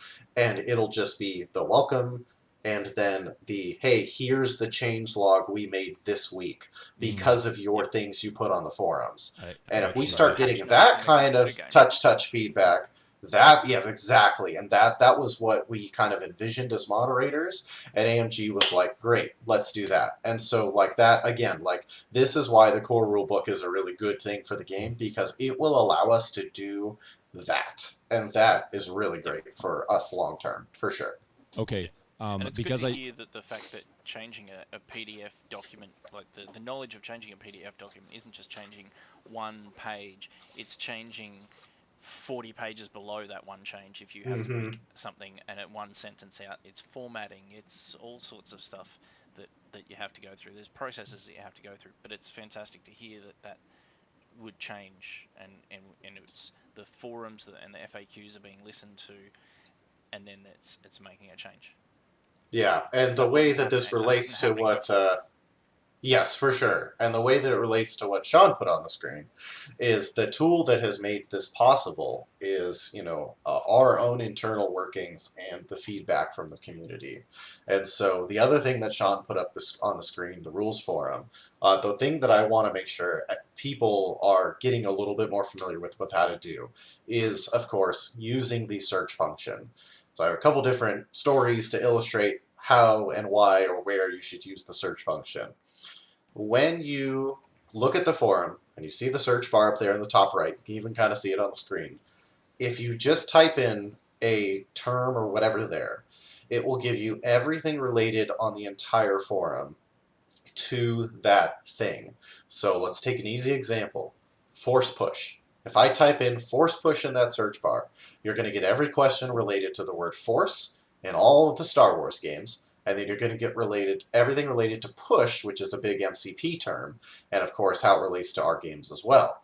And so you're going to get like 2,000 results pretty quickly, pretty easily. Obviously, that's not what you want. That's not what you're looking for. So what I recommend, and if you are one of those people that are like, hey, I think I found an omission, or I have a rules question that I want answered, what I would recommend you do first is you click the little magnifying glass there on the right side of that search bar, and you'll see all of the search options pop up. There'll be a button near the top that says search by tags. And if you click on search by tags, it will, as it says, let you look up those specific tags which we have used to identify different posts. So now if I type force push in, it only brings 20 posts instead of 2,000 because I have asked for the tag that all those relevant force push questions have been tagged with. And the reason why I bring that up is because I want to say we got 70 questions related to Arsenal today. And so, people don't know that many questions are out because the questions are hidden until they're approved by a moderator. So, until we start approving these questions, nobody knows, and nobody wants to assume that it hasn't been asked yet because players want the question fixed. Of course, that makes total sense to me. And so, when this forum becomes filled out, which it is now starting to do, that is going to kind of help thin down your searches so you know if your question has already been answered. The other really funny way that I like to illustrate tags to people is there was a person behind the scenes that was trying to find out something related to a tie in X-Wing, so they typed in tie. Hardly turned up any results at all. Hardly turned up any results, believe it or not. Yeah, they got absolutely flooded with stuff. So yeah, that search and the tag system is, and you can see those little yellow bars underneath the titles, those are the tags. So that one at the top, repulsor vehicle with hover X and standby. Hover ground, I'll do it right hover now. air. Yeah, I mean, you see, and it brings you only the posts that are tagged with hover ground. Yes. Yep. And that's why I want to make sure people know, because people ask me LJ, how do you navigate the forum so quickly? We ask you a rules question and you're on it. I don't actually remember all this stuff in my brain. That is not possible. I'm not a library that just knows this stuff at the drop of a hat. I know how to use the tags. That's the secret. And for event organizers, for judges, for players, anybody, kitchen table all the way to the top table at Worlds, those that will help you become a better player and a better navigator of this rules tool. A couple people said they had trouble finding it because it's not in that Legion section. It's an atomic mass games tool, so it's actually linked on a different section of their website because it's for all games. It's not just for Legion, so they didn't want to hide it in only our corner of the website. Yeah, that's a fair point. So. That's a fair point. So, you will, like I said, take that, run with that information, folks. Hopefully it's helpful to those out there that are getting confused. And the other thing I want to mention as far as a behind-the-scenes forum thing, the forum is not as organized as we would like it to be at this point in time. We did archive everything that came out before the core rulebook into its own separate section. But everything in there is considered to be invalid. We just left it up as kind of a bridge between the two because we know not everybody might be playing with the full rules right away. However, the current forum as it stands, the one that we're looking at, right now there's a lot of pinned posts. And like I mentioned earlier, those are going to be unpinned after the update is published this week. So then the only posts that are pinned are going to be the On the New Rules forum that explains the purpose and the Welcome to the Star Wars Legion Rules forum. You might notice there's not an FAQ thread and there is not a core rulebook change thread. Again, that is intentional. because the goal is to have the CRB updated much faster. And I think AMG is going to prove that to everybody in a day or two. Fantastic. Well, so thumbs up for the interactivity of our podcast, because we just showed you that live time, so you're welcome. Well, really, LJ told you, and I just clicked the buttons, but nonetheless, we showed you how that worked. Getting some praise in chat for helping people. Somebody pointing out we're going to need this for season 3, round 3. Yes, we will. But we can go search that, which is also super, super fine. LJ and Bryant, if you're cool, I'm going to hit the roundtable intro, jump over, because I think this would be one of the things that we would have highlighted there, amongst other things. But if you guys are cool with that, let's do that. We'll fully welcome jumping back to any of these if we need to. But let's jump into roundtable. A little bit different tonight. We actually got discussion topics. They're all LJ's, and he just gets to jump around on the board and answer those. You guys can hit the chat questions, and we'll get some of those answered as well. I'll pop them up on the screen, and then we'll go on. We're doing pretty good for time, and we'll entertain you here for a little bit longer. Let's jump into it.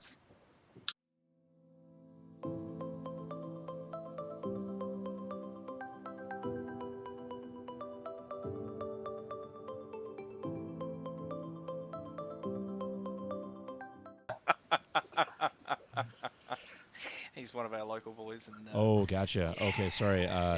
I thought I immediately thought there was spam bot in there, but no, that's just call me captain. And Bryant was telling me that I needed to remove that individual. I actually am the captain here, so I will allow you to stay if you're giving Bryant a hard time. That's perfectly fine by me. Didn't put the powder makeup on. Yeah, could you keep the glare down there? I mean, I got all the lights, but you seem to have all the glare. What's going on here? So it's just it's daytime here, you know. Gotcha. It's the summer weather in Australia. So, okay. So LG, I'm not sure if you know how Roundtable works, but this is how. Well, I should specify. I explain the rules every single week, and almost no one follows them. Is kind of how Roundtable works. And as a school administrator, it bothers me to the nth degree. But since you're, I believe you know that teachers are the worst students. I am well aware. Followed quickly by anyone from Australia. Control your high school kids sometimes. I listen in and just boy. Just come on. See, I'm talking, Bryant's talking. It's just how it works. Okay, so here's what we're gonna do. I have all these discussion topics themed around and in and around the recent drop of the core rulebook and OP document. So, you've got the behind the scenes look at probably many of these. So if you want to jump all over the board, that's fine. If you got story specific things that you know you've interacted with, answered 100 times, seen, read, deleted from Facebook, whatever. Knee-jerk reactions, we've seen a lot of them. I can share some. Bryant can obviously share some. If you were on the internet for 5 minutes, you've seen somebody sharing one of them. Maybe some of the intent, and I think you shedded some light on really the one I'm taking away here is AMG's intent to be quickly responsive to this. It sounds like maybe end of the week we'll see some of those, which is great. So the intent there, that's fantastic. The intent of the search bar, that would be another one that would fall under that category. Most common, you mentioned a whole queue of questions. I'm assuming some of those might be redundant, just going out on a limb.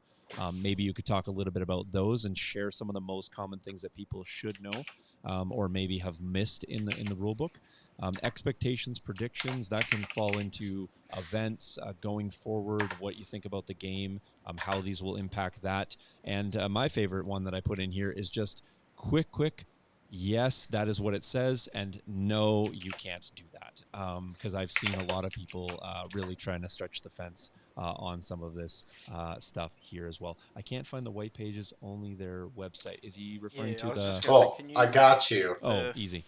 It's in there. Okay. I'm multitasking. Fantastic. Oh, you won't be able to. So LJ, you won't be able to type site in chat. So you can't. But if you send it to me, I can do it while you answer some questions. Yeah, if you want to do that, I will handle it. Let's do it. AMG forum chat. Got it. Because I agree. Ryan in here as came well up now. with a question, and you covered that a little bit before. Having a FAQ. Having the FAQ forum link on the website would be handy, but if they're wanting that as something that so they're making changes to the PDF, then it might not be. But I think it would still be a handy option to have on on the forum for those things that are last minute changes or discussions that haven't been added to the PDF. Makes sense. All right, I think I got both things in there that you shared with me. Now in there, Perfect. so I put the big link because, people might play their other games, and then Yep. the direct link. So I'm getting all my documents set up here on the side if you see me looking over here to the side. No worries. No worries, and I will backtrack on the iPad if we need to go to a specific spot in the rulebook as well.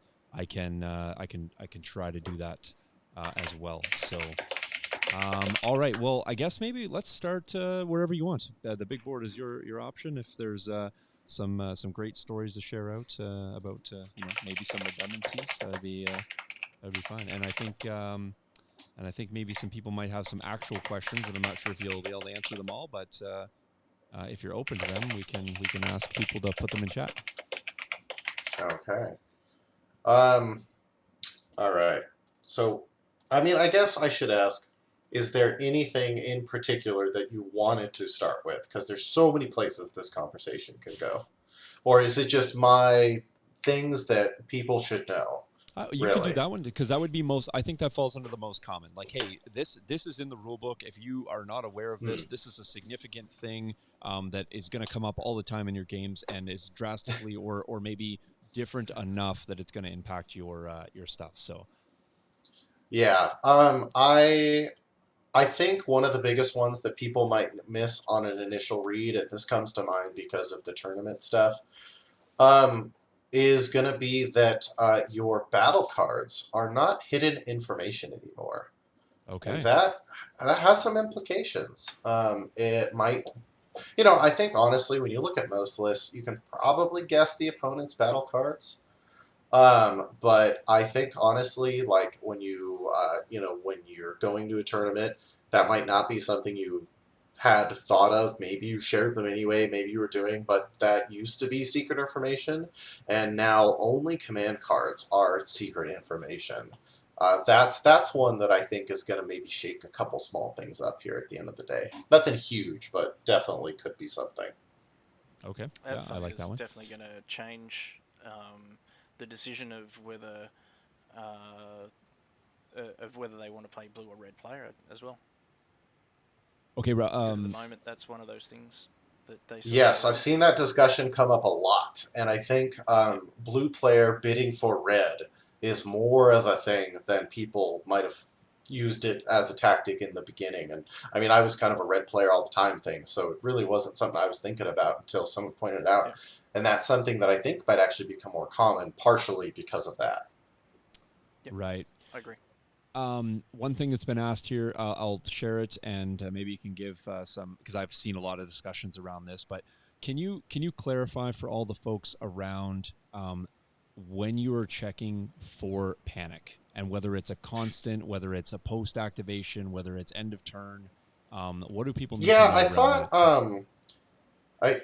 Did you say? And I thought I heard this a little while ago when I was driving home and listening to the last live cast. But you said Ryan was an English teacher, right? I believe Ryan is an English teacher. Okay, I just want to make sure because I have follow-up questions. Okay. In suppression, this starts at page 14, so it's very early on in the CRB. It says trooper units have a courage value on their unit card. When a unit has a number of suppression tokens equal to or greater than its courage value, it is suppressed. If a unit has a number of suppression tokens that is equal to or greater than double its courage value, it is panicked. So I will note, and you have it perfectly there on both pages, I will note the biggest differences. Not after your rally step. When. That is the important thing that I think people were sleeping on, and the reason why this is a constant check. When a unit has a number of suppression tokens equal to or greater than its courage value, it is suppressed. If a unit has a number of suppression tokens equal or greater than double its courage, it is panicked. That's it. It's right there. That's all you need to say. You don't need to add. That occurs, and when that occurs, it's just when. That's it. There's nothing else to say, and that was always my as somebody who go ahead. Oh, Oh, sorry, sorry, Brian. no, Are you going to say I was something? agreeing. Okay. Yeah, I said Okay. it's Yeah. all the time. Yeah. I'm amazed that like somebody that has supposedly played the game for as long as he has is still missing this, because when has been a timing keyword in Legion for 5 years. Like this is not a new concept. When, after, during, these are all like fairly standard like Legion linguos. So it's weird, and I get it because it doesn't say at this step do this thing, but it's not like the step has been omitted either. So that's where that constant check thing comes from. So I am I'm happy to highlight it because it is a change for sure. But I don't think it's as confusing a change. I think it's just, hey, we have 5 years of Legion ingrained in our brain. You have to memory dump some of it to make the changes a little bit more fluid. And then, of course, there's the second part of it. The second part is what's described a couple more pages down. I don't want to misquote, Yep. but You I give me the think page, it's I'll get there. 22. I think it's all, yeah, it's all on 22. I had the number right in my head. Page 22 is all of the stuff that we are more familiar with. That's when a unit performs its rally step and begins its perform action step panicked. Then we get into the stuff of how Legion was a little more familiar to us. That's when you drop tokens. That's when you perform the new thing where you sit still and lose suppression equal to your courage value. So it's not it's just in those two places are really the big things that you need to know. But you know, if you wonder where it is, those first 20 pages or so are how to play the game. And if you just read them, sequentially like you're supposed to, instead of jumping around like we were taught to do so with the RRG, then that's the flow. That's the way it was designed to be worked. And I think once you read it that way, it's fine. And the major problems that you might have go away. And of course, there's other things that interact with this or examples that are given. Look at that example. On Ryan's turn, he chooses to activate a clone trooper unit with 2 suppression tokens. After resolving any effects at the start of the clone trooper unit's activation, he performs, and etc., etc. So that's where it breaks down the stuff that happens during your activation that you're familiar with. And then, most everything else is the same. Not being able to perform actions or free actions. We used to, we got in a habit of not putting panic tokens out because they didn't matter. There were a couple instances, by the way, where it did matter. Stuff like pulling the strings or guidance. You couldn't actually do that if a unit had a panic token on it because they can't perform actions or free actions. And that was something that people kind of forgot because we got in the habit of not doing panic stuff. And now it has a reason again to exist.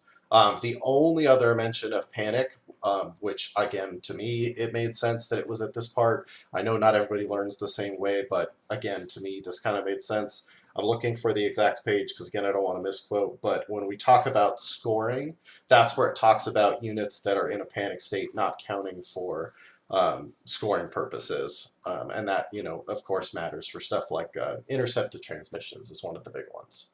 Right. I actually, just while we're on here, I seen this null courage value, and I think I was listening. I forget what caster, maybe it was even on the TLDR last night. I was just listening to them talk about null courage value and whether you added a unit to it and it said increase the courage value of the unit. But I believe that reading this though, this to me looks like that would be negated because they will never have a courage value.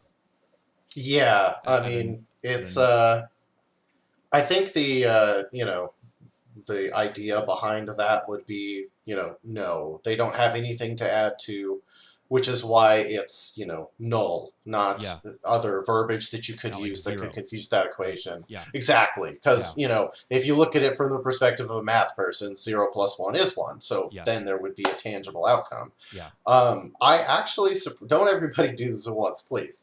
But I actually have not seen that question asked on the rules forum, I think. Maybe one person asked it, but that one, I think that would, again, the ruling hasn't been made, but without getting too far into it, that one seems like a shoo-in, Yeah, no, I again, just listening to somebody ask a question, hearing a question, reading a question, I haven't gone back and verified everything that I saw, but we just happened to land on this exact point, and I was like, oh, I think I heard somebody ask that last night, and then I thought in reading this, my intuitive, conclusion that I reached was, well, it's a dash, so there actually is no numerical value to add to. That would be how I would interpret it in my brain, but I'm not you, and I'm not writing the rule, clarification. But that's I think that's my previous slide around. Go check this first, and then go check the forums, and then go ask your question. Is probably, and then go ask. Because at this point, I think probably many of the things I would ask would be there. So again, just trying to. I think if we're expeditious and not submitting the same question 57 times. LJ, and does Seth also assist on? Did I see him? He does. Yeah, okay. Seth, or otherwise known as Droid's Rule, Yep. He is always two. There are, as we say in Star Wars. Right. Yeah, he's here to correct the things that I say wrong. Don't worry. Oh, fantastic. He's okay, watching. Well, he's watching my back. Gotcha. Fair enough. But so we'll give him some praise as well. And I also have to give the apology because while LJ is on our cast, he's currently not answering your questions, so don't send us hate mail. We'll maybe get as many things answered now, and so that will make up for the compensation there. Yeah, Seth is killing it. He has absolutely been like a champ, helping me organize that for him and answer questions. He absolutely speaks with as much, if not more, authority than I do when it comes to these, because his brain is wired for rules so much better than mine. And I am somebody who came to the position of answering rules because I didn't want to get them wrong for events that I run. And that's how I came into doing the rules forum and answering so many rule questions back in the day.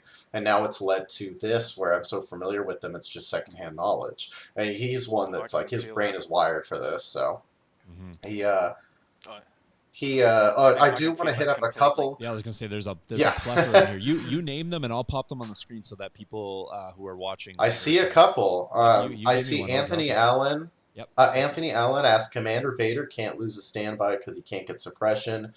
Generally speaking, that is true. However, keep in mind you can also lose standby tokens by performing actions, whether free or otherwise, and by being moved. So force push is always a popular way to get rid of somebody's standby token. So yes, that is one that can be removed. That's nothing new. That's old rules, but very much still applies in the core rulebook era. Yep.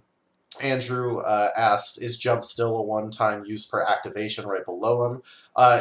So the new wording basically helps clarify exactly when you can use jump.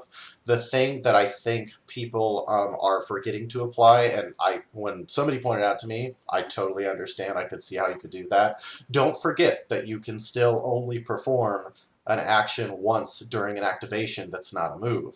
And so it's a card action. It's got the little arrow next to it. That means you can only perform that jump once, even if that text behind it is a little bit misleading. But I do think that's one that maybe we'll see a touch-up on, just so we eliminate that confusion moving forward. Because again, when somebody pointed it out, I was like, oh, my brain that has all these rules in it probably just like, woo, rolled right over that one when I was doing other stuff. And now that it's out there, it has popped up again.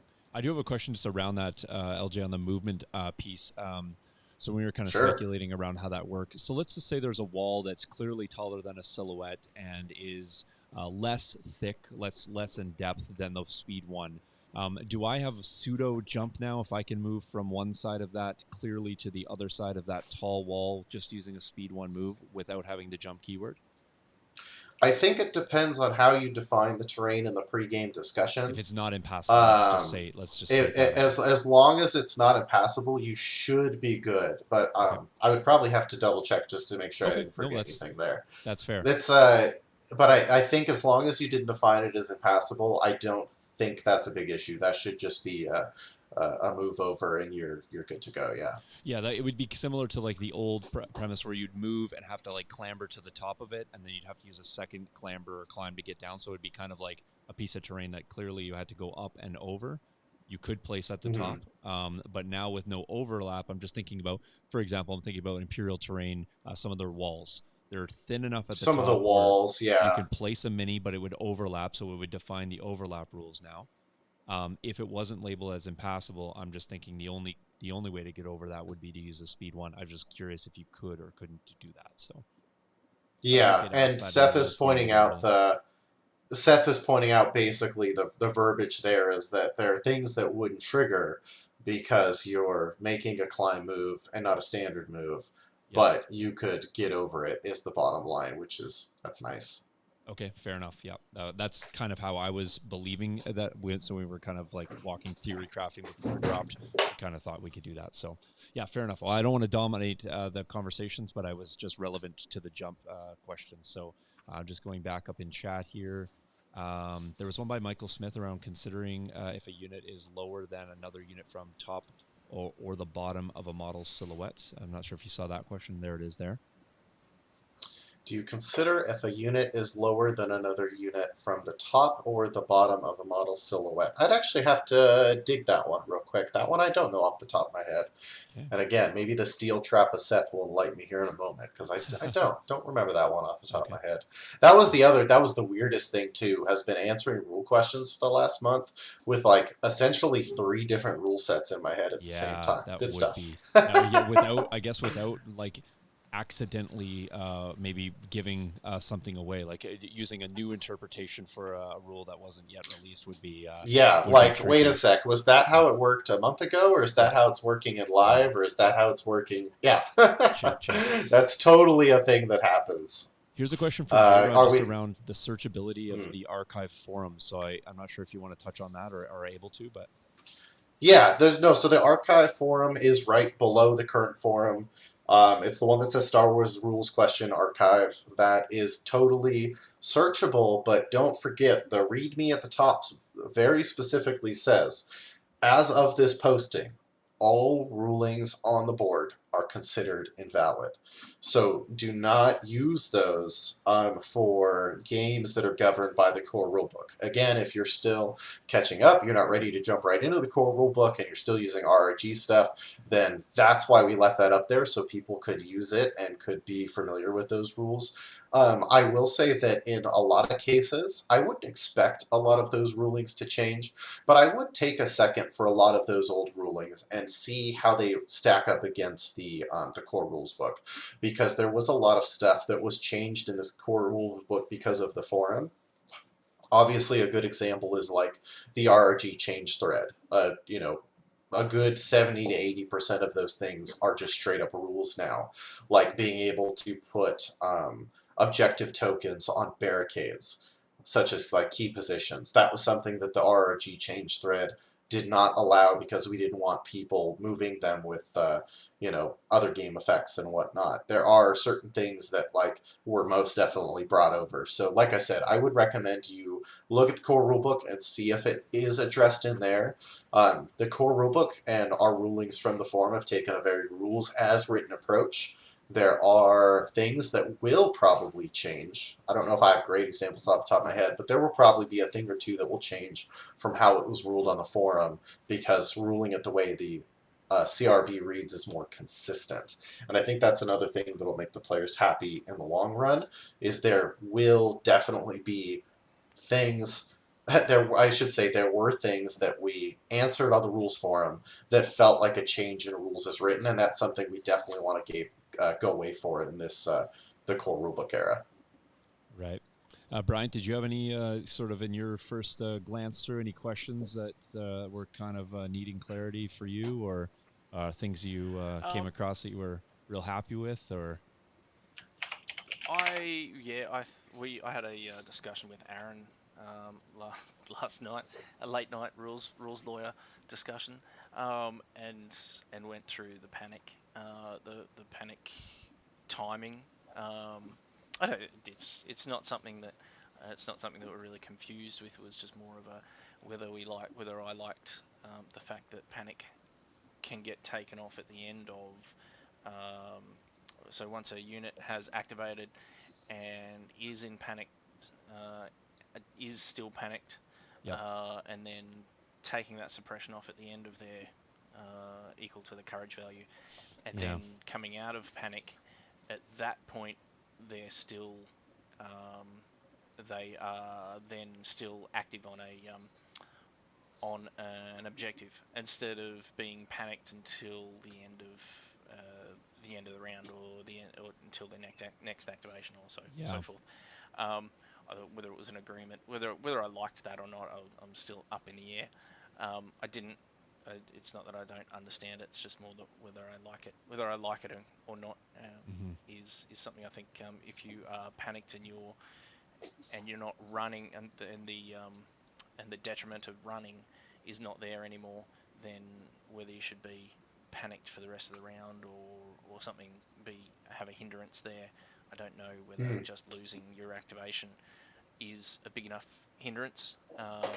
I do like if you're panicked, you aren't counted as towards the objective scoring. Objective, yeah. Yep. I like that.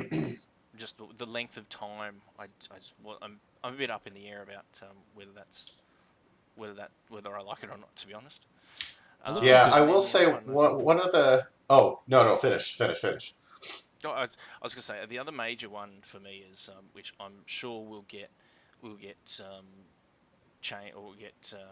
pointed out and changed or not. I don't know if it's going to get changed. The line of sight rules that seems to be the major one for people is the whole ATST versus trooper. What gets cover. What doesn't. There's been a lot of examples of that. That has been the most. Yeah. The most. I mean, I'm not sure if you've seen the ATST on top of the paper towel roll, but that was fantastic. That was pretty funny. Yes. I will admit, a lot of those give me a good chuckle and also kind of make me happy I don't moderate the Facebook group anymore. I'm just not sure how that actually walked on top of the paper towel. I had follow-up questions, but I just decided to move on with my life. Yes. The intent on that was as written. I will say that one of the things that we were talking about getting stuck on rule questions and different versions of rules in the back of my mind. One of the things that really helped me recently was, playing a game with a buddy that had a good understanding of the rules, and just looking every single thing up. We didn't play the entire game because obviously that would take a long time, but really just sitting down with just the core rulebook and nothing else, and just playing a game. And looking up every single interaction, no matter how big or how small, as we played the game. And it really helped reestablish the flow of how the game is supposed to work, and helped me remember and work in some of the keywords, because I found that they started to make a bit more sense when I was actually playing the game. Looking at the rules by jumping around the rule book made it very hard for me to reconcile what was actually changed and how big of an impact they were going to have on my games of Star Wars Legion. Because at the end of the day, I'm a player too. I play the game. I know it's hard to believe, but once upon a time, I was there.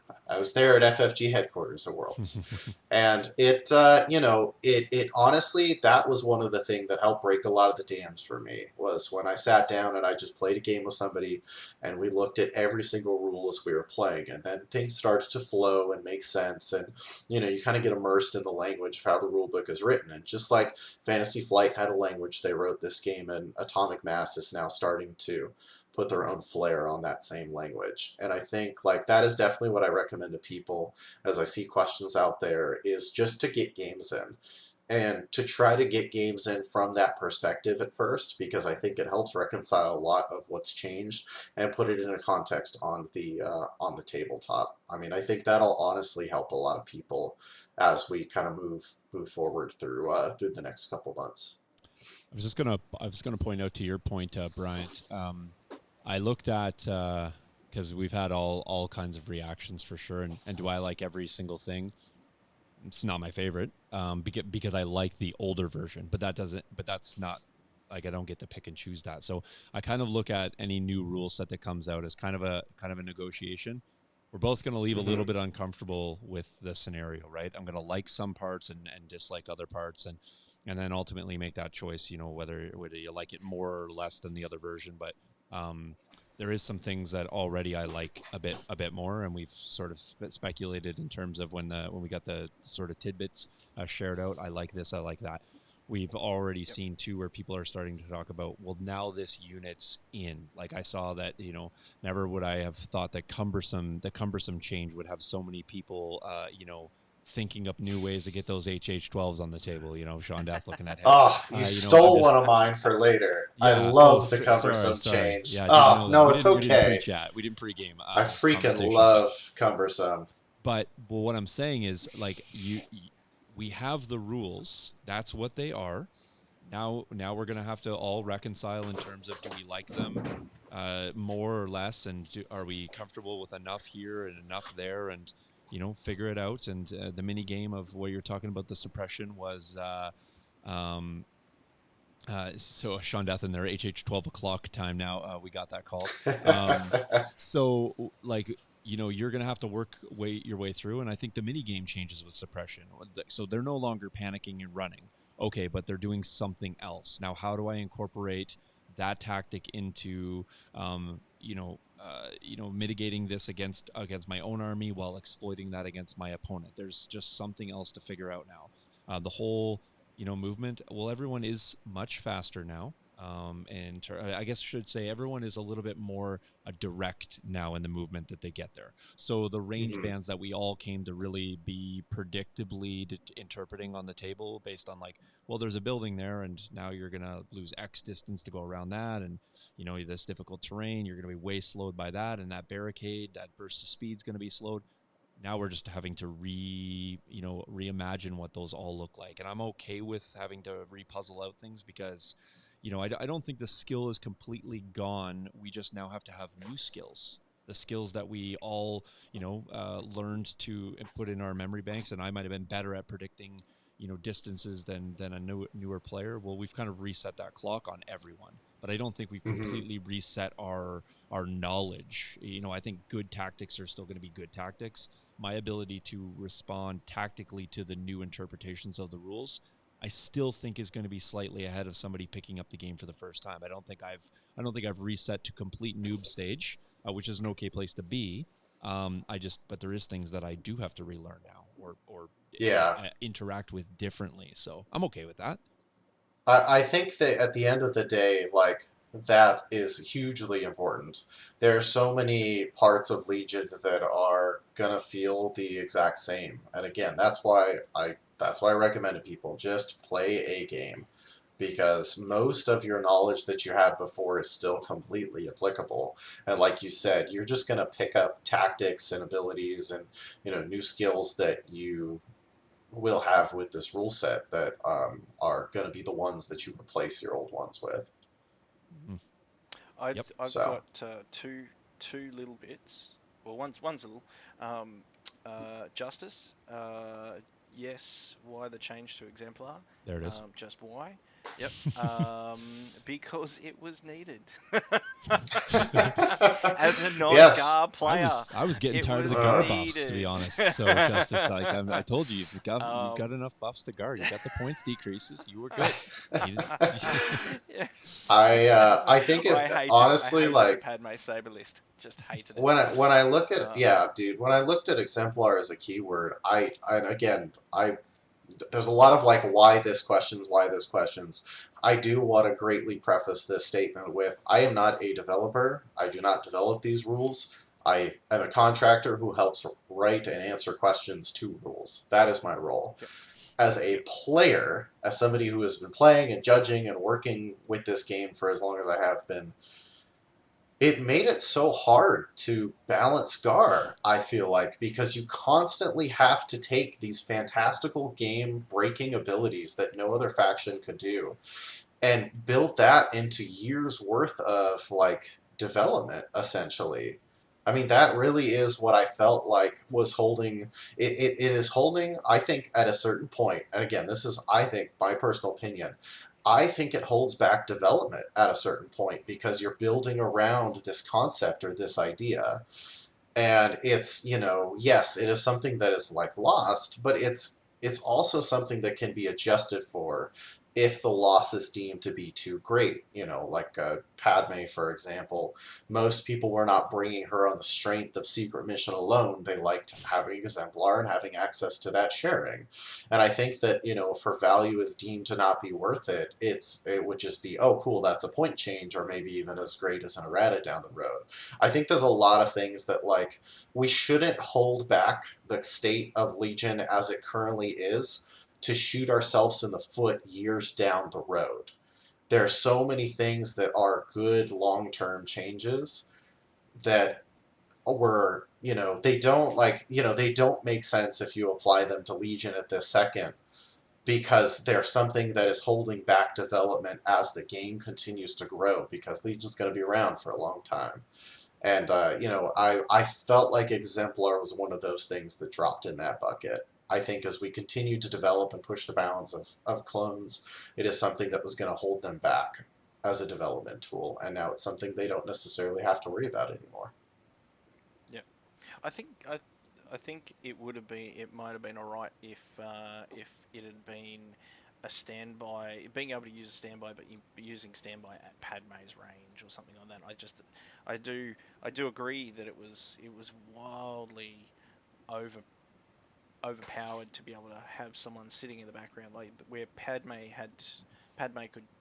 wouldn't be seen, couldn't be seen, and someone sticking out was going to be able to use that standby at someone else's range, at their range. Sorry, I found it unrealistic and a bit overpowered, and it kind of stopped play in certain levels. But yeah, so Yeah. the second one I had was Oh, the pass rule. Hmm. Sorry, were you going to go on, no, no. Shawn? I was going to ask LJ a pick on a point that he said, but let's cover that rule off, and then Okay. we'll kind of be cognizant of the time as we go through. We could spin this all. We could do this all night, but we're not going to, because I would also like to eat, and he's got a family, and I have a family, and Bryant has a family. They're older now than than when we started, as we all are. But go ahead with the pass. Go ahead with the pass one, and I'm gonna pick on a point that LJ said, because I think it's quite important. And I'm gonna break exactly what I'm gonna say by asking a rule, just for Too funsies. easy. The pass rule for me. I'm an Armada player too. I love the pass effect in Armada.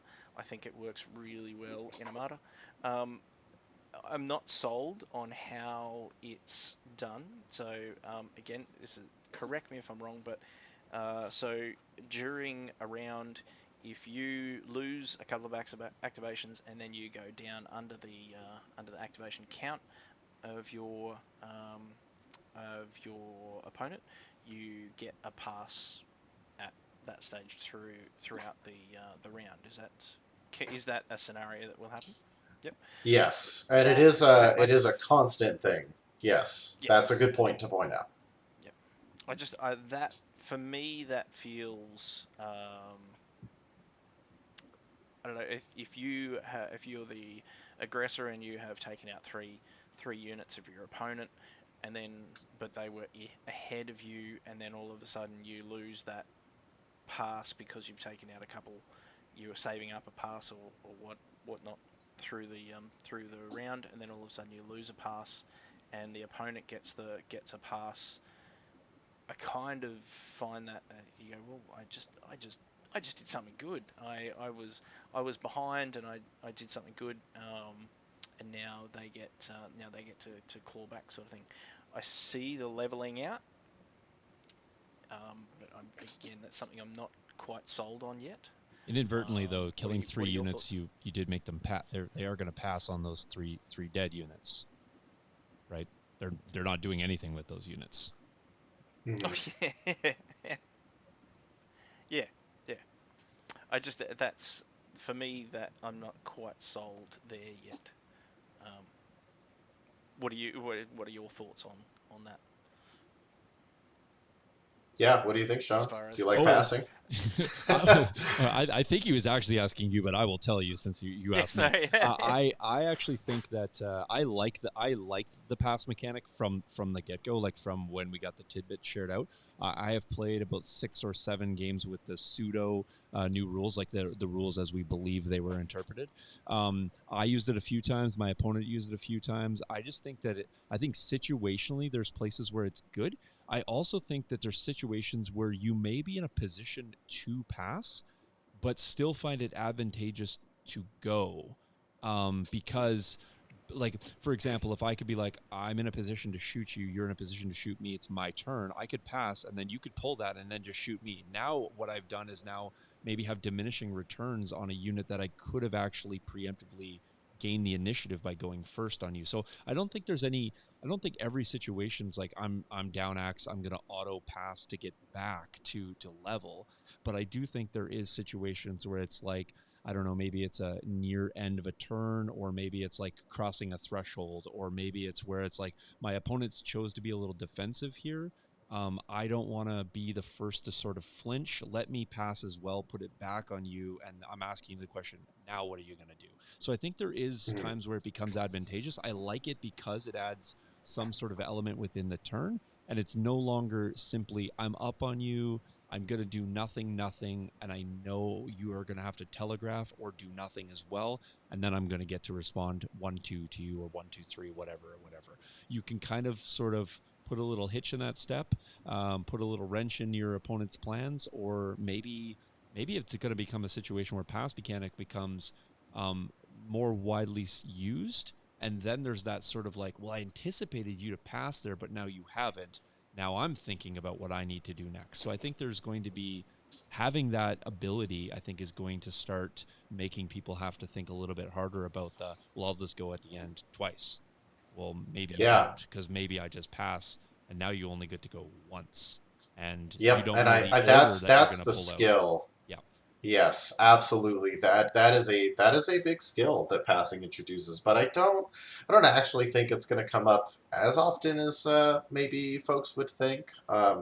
It definitely seems to be a change that overall I think I'm net neutral on. Me from 2 years ago when I was playing nothing but double the fall, and that was my bread and butter was 8 act droids, and I was doing really well with that. That me got real excited at the change, and as I looked at the point increases to Shadow Collective as somebody who had been playing them a ton, I actually was really happy with the end result of that discussion because I felt that I had to push a lot of my list back to 9 activations, but then conversely could play at 9 activations more comfortably because the pass act was something that was introduced. So, like I said, I think I'm mostly a net neutral on it just because I don't know if I'm going to. I'm probably only going to use it if I'm, down and need the breathing room. I think if there's ever one of those fire support or other weird situations where, you're equal or on parity and you suddenly come up ahead, I think I'm not going to pass. I think I'm going to press the advantage when it comes to those kind of situations. So I definitely think that both you guys brought up a lot of good surrounding points that you're going to have to factor in when you use this mechanic, for sure. Yeah, Right. I definitely think it's going to bring in lower activation, um, Hmm. lower activations. I think that's great. And like I Hey, said, being an Armada player, it is great. It doesn't get used all the time. It is a different mechanic, but it it's really good. It was something that was really good that was introduced. so we're going to hit that 2 hour mark, which is where we like to always sort of start to wrap it up. I did want to just touch on a point so that LJ can kind of further clarify. Good night, Nick, as well. I saw that in chat. Um, so you made a good point.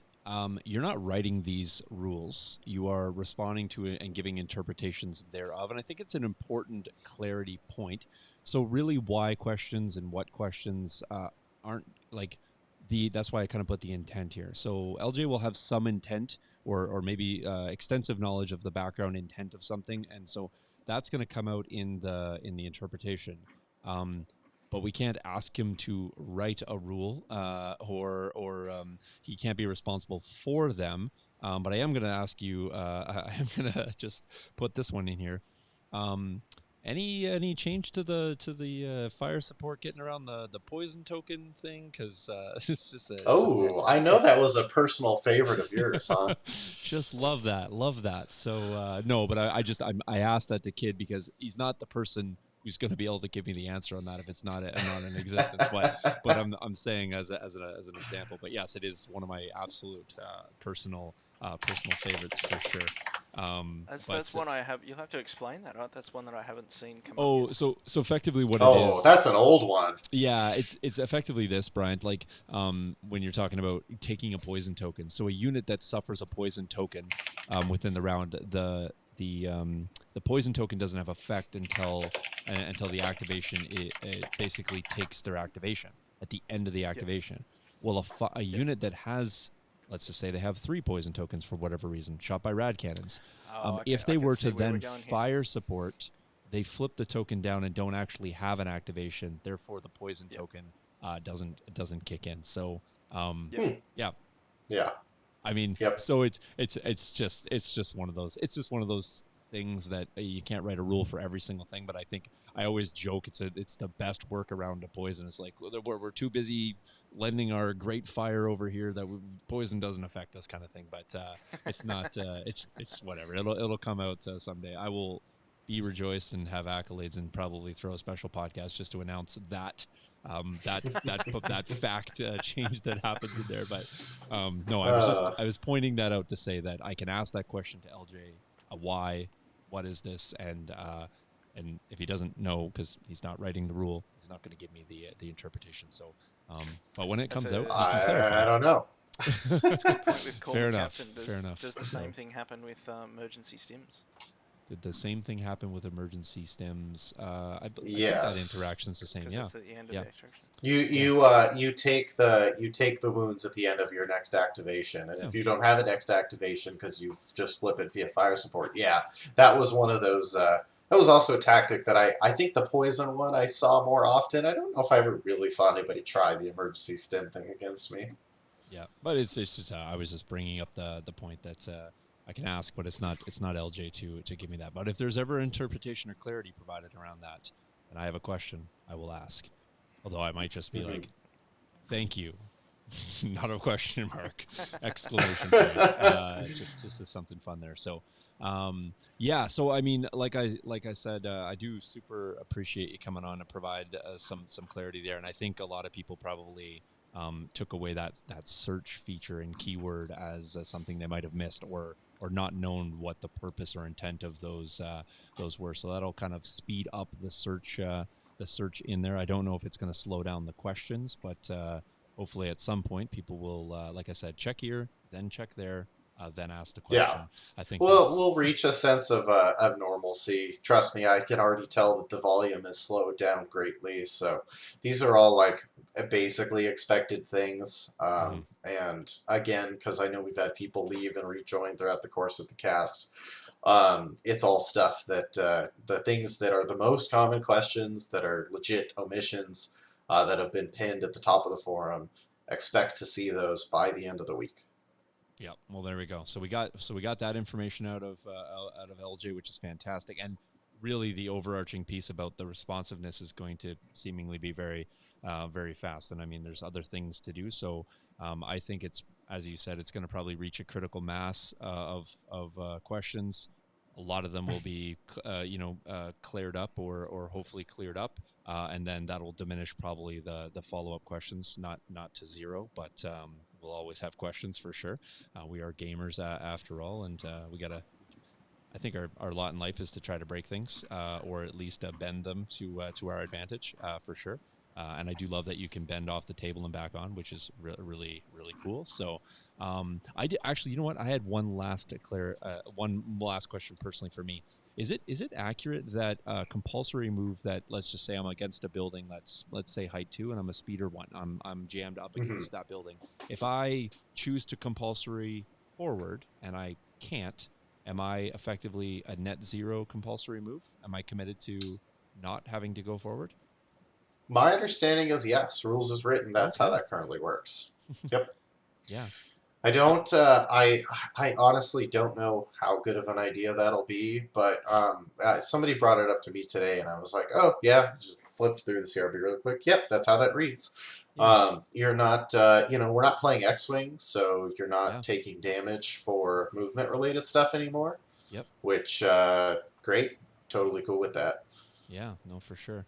Dan, I didn't say critical mass, meaning atomic mass, but I don't. I may have to verify your dad joke card. I have one certified, so I actually can. LJ, I know he has a dad card. Bryant has a dad card, and also a kids pass to most amusement parks because he can still go on the kids rides. But that's besides the Oh, point. I see how it is. Jason's not here. Right. It's fine. Okay. It's fine. I Yeah, was wondering when it was going to Dang, you got happen. to. just body bagged him. Yeah, Bryant. I mean, I was easy on I'm you so tonight. hugging you when I come see you. I recommend it. So awesome. Well, thanks very much. I don't want to cut anyone off, but like I said, we'll reach that point. LJ's probably got multiple messages he needs to go archive into one big pile to answer once. And I should say not archive. I meant sort of amalgamate into I can answer this once and not 19 times. But yeah, I'm gonna go pour through the doc again, kind of start to finish. I think that's where I want to go back to. And then I see at least 4 pages worth of rules clarity that has been given. So I think that will be my next location to go. And we're going to be here Friday doing a game. So we're going to use our chat kind of like an active research hub. So when we get stuck on a question, bonus points if you guys can be there providing the lookup and use the search feature and the keywords. And I'll be doing the same thing and helping the guys at the table kind of power through that first one. So expect many errors, but maybe some shenanigans as well. So for sure. So cool. Yeah, that's so. Any final words, LJ, or things that people should look for? In the coming days. Obviously, 10 days out from LVO, so get prepping there. Which would be ideal. I did want to ask you too about LVO. Do you have a basing requirement as well as Adepticon? You mentioned the 3 paint minimum, but is it no basing in both locations? Just Oh yeah, neither basing neither. required. Okay, Nah. no, Yeah. that's great. I just wanted to clarify that just in case there was.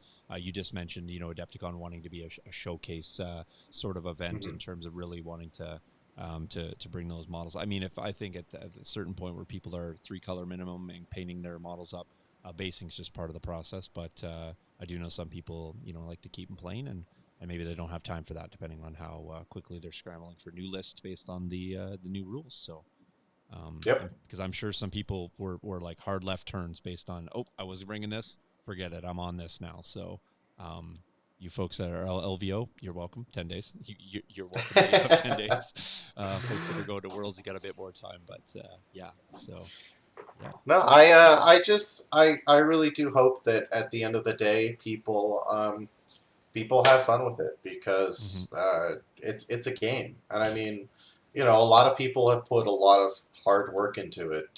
I mean, I'm here on this podcast for that exact reason because enthusiastic players like yourself have become content creators and real contributors to the community that is Star Wars Legion.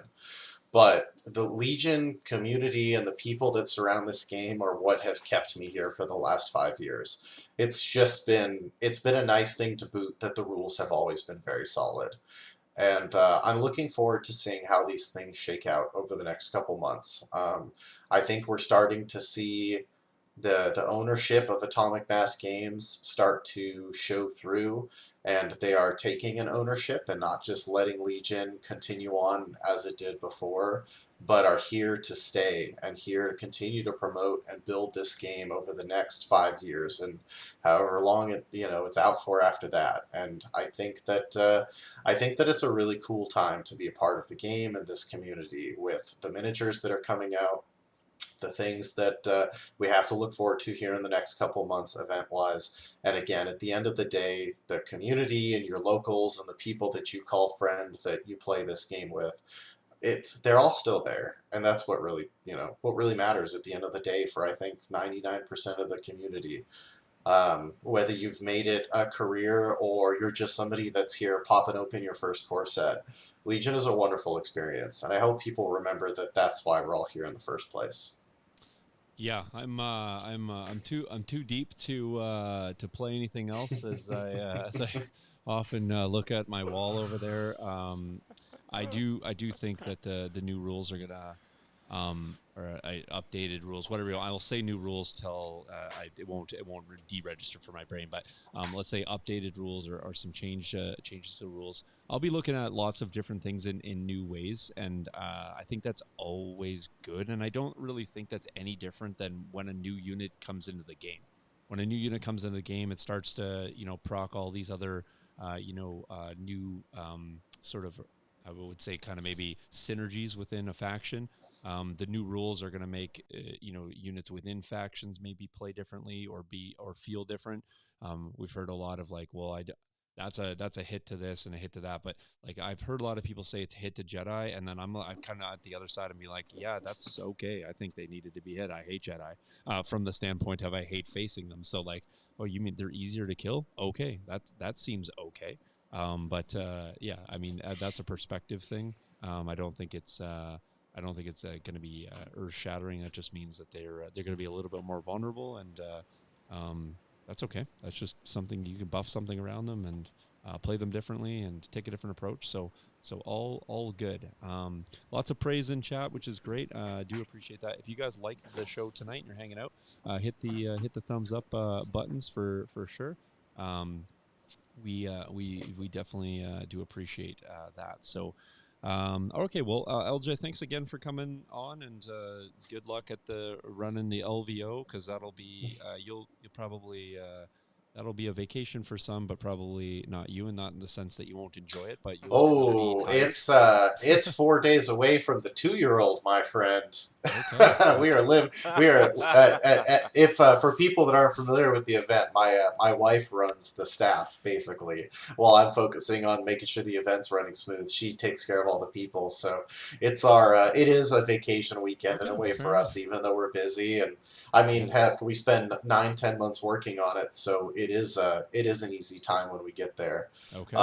But like I said, man, the player base is great, and I'm really excited for the people that are going to be there to see them again. And I think the judges and the staff they're prepared for what's about to happen and to Yeah. help people through. And look, we're all going to be learning, we're all going to be playing together, Yeah. and I'll be throwing swag at you the entire time, so it'll be great.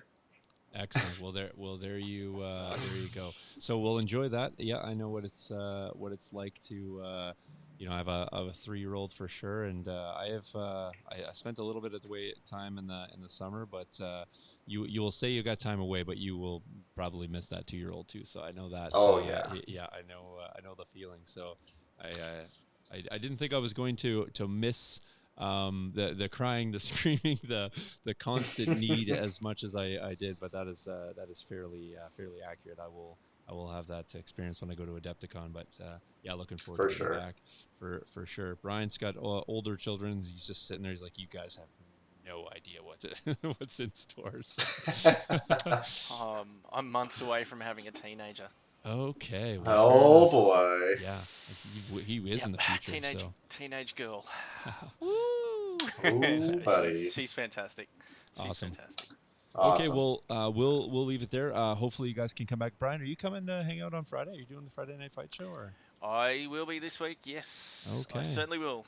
okay, Yep, lock fantastic. me So if in. you want to hear some more Ooh. smooth Australian accent, come back and check us out on Friday. We'll be working our way through. So, all right, guys, we'll have a We're great night. Oh, go ahead.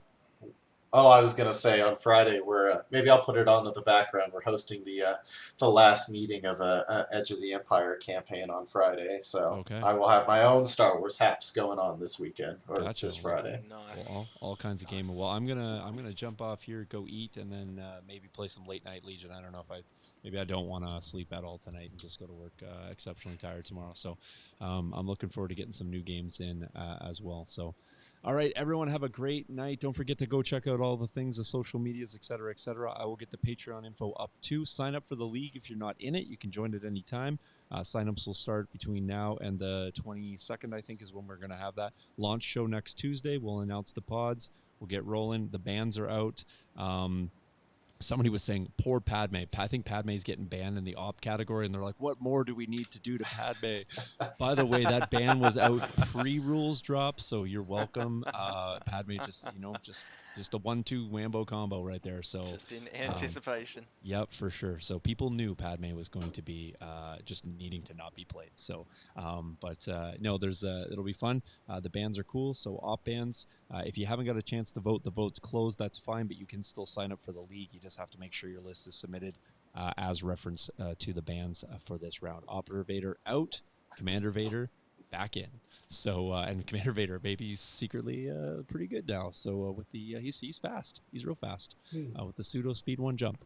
So we love that. So all right, guys, have a great one. Go check out the rules forum, get those clarifications. Help Ryan in the Discord if he has any more issues with that. Just kidding, Ryan. Totally just kidding. You know that I appreciate the rants as well as everyone else. So. Except for Baby Justice. I'll say a quick thank you again. Thank you to LJ for jumping in and joining in, answering our questions, and putting up with so much in the in some of the chats and some of the groups and the forums. And also like to say for all the Australian players that are going down to CanCon 2023 this weekend. It's one of our major tournaments, one of our biggest, probably the biggest one we've had for a couple of years in Australia. There's a good chunk of players going down there. I think there's 60 odd players playing this weekend, which is fantastic for us. So good luck, guys. Again, I couldn't get down there this weekend. Bummer, thanks to work, but I will be on stream instead. Wicked. Make sure you guys join the Patreon. I'm actually building a table entirely out of cereal boxes and paper towel holders. It's going to be really great. It's ATST friendly for sure. You guys can check that out on the channel. It's going to be super, super fun. I will not be able to get that image out of my head for several days. That was fantastic. So it was it was a full roll of paper towel. Somewhere in that house, there was a paper towel roll now displaced. Somebody needed to dry it. Fantastic. I really love the effort that people have gone to with the photos. So great questions. Very good. I'm also not having to moderate that Facebook group either, so I can just enjoy the content. So good luck at CanCon this weekend. The TO and one of his judges have been we've had a group chat going for the last 48 hours. So we're gonna make sure you guys are supported and ready to use those new rules, my friend. Cool. Awesome. Fantastic. All right, well, have a great day, everyone. Patrick, enjoy your coffee, and then enjoy your day in Belgium. All right, see you guys. Cheers. See ya.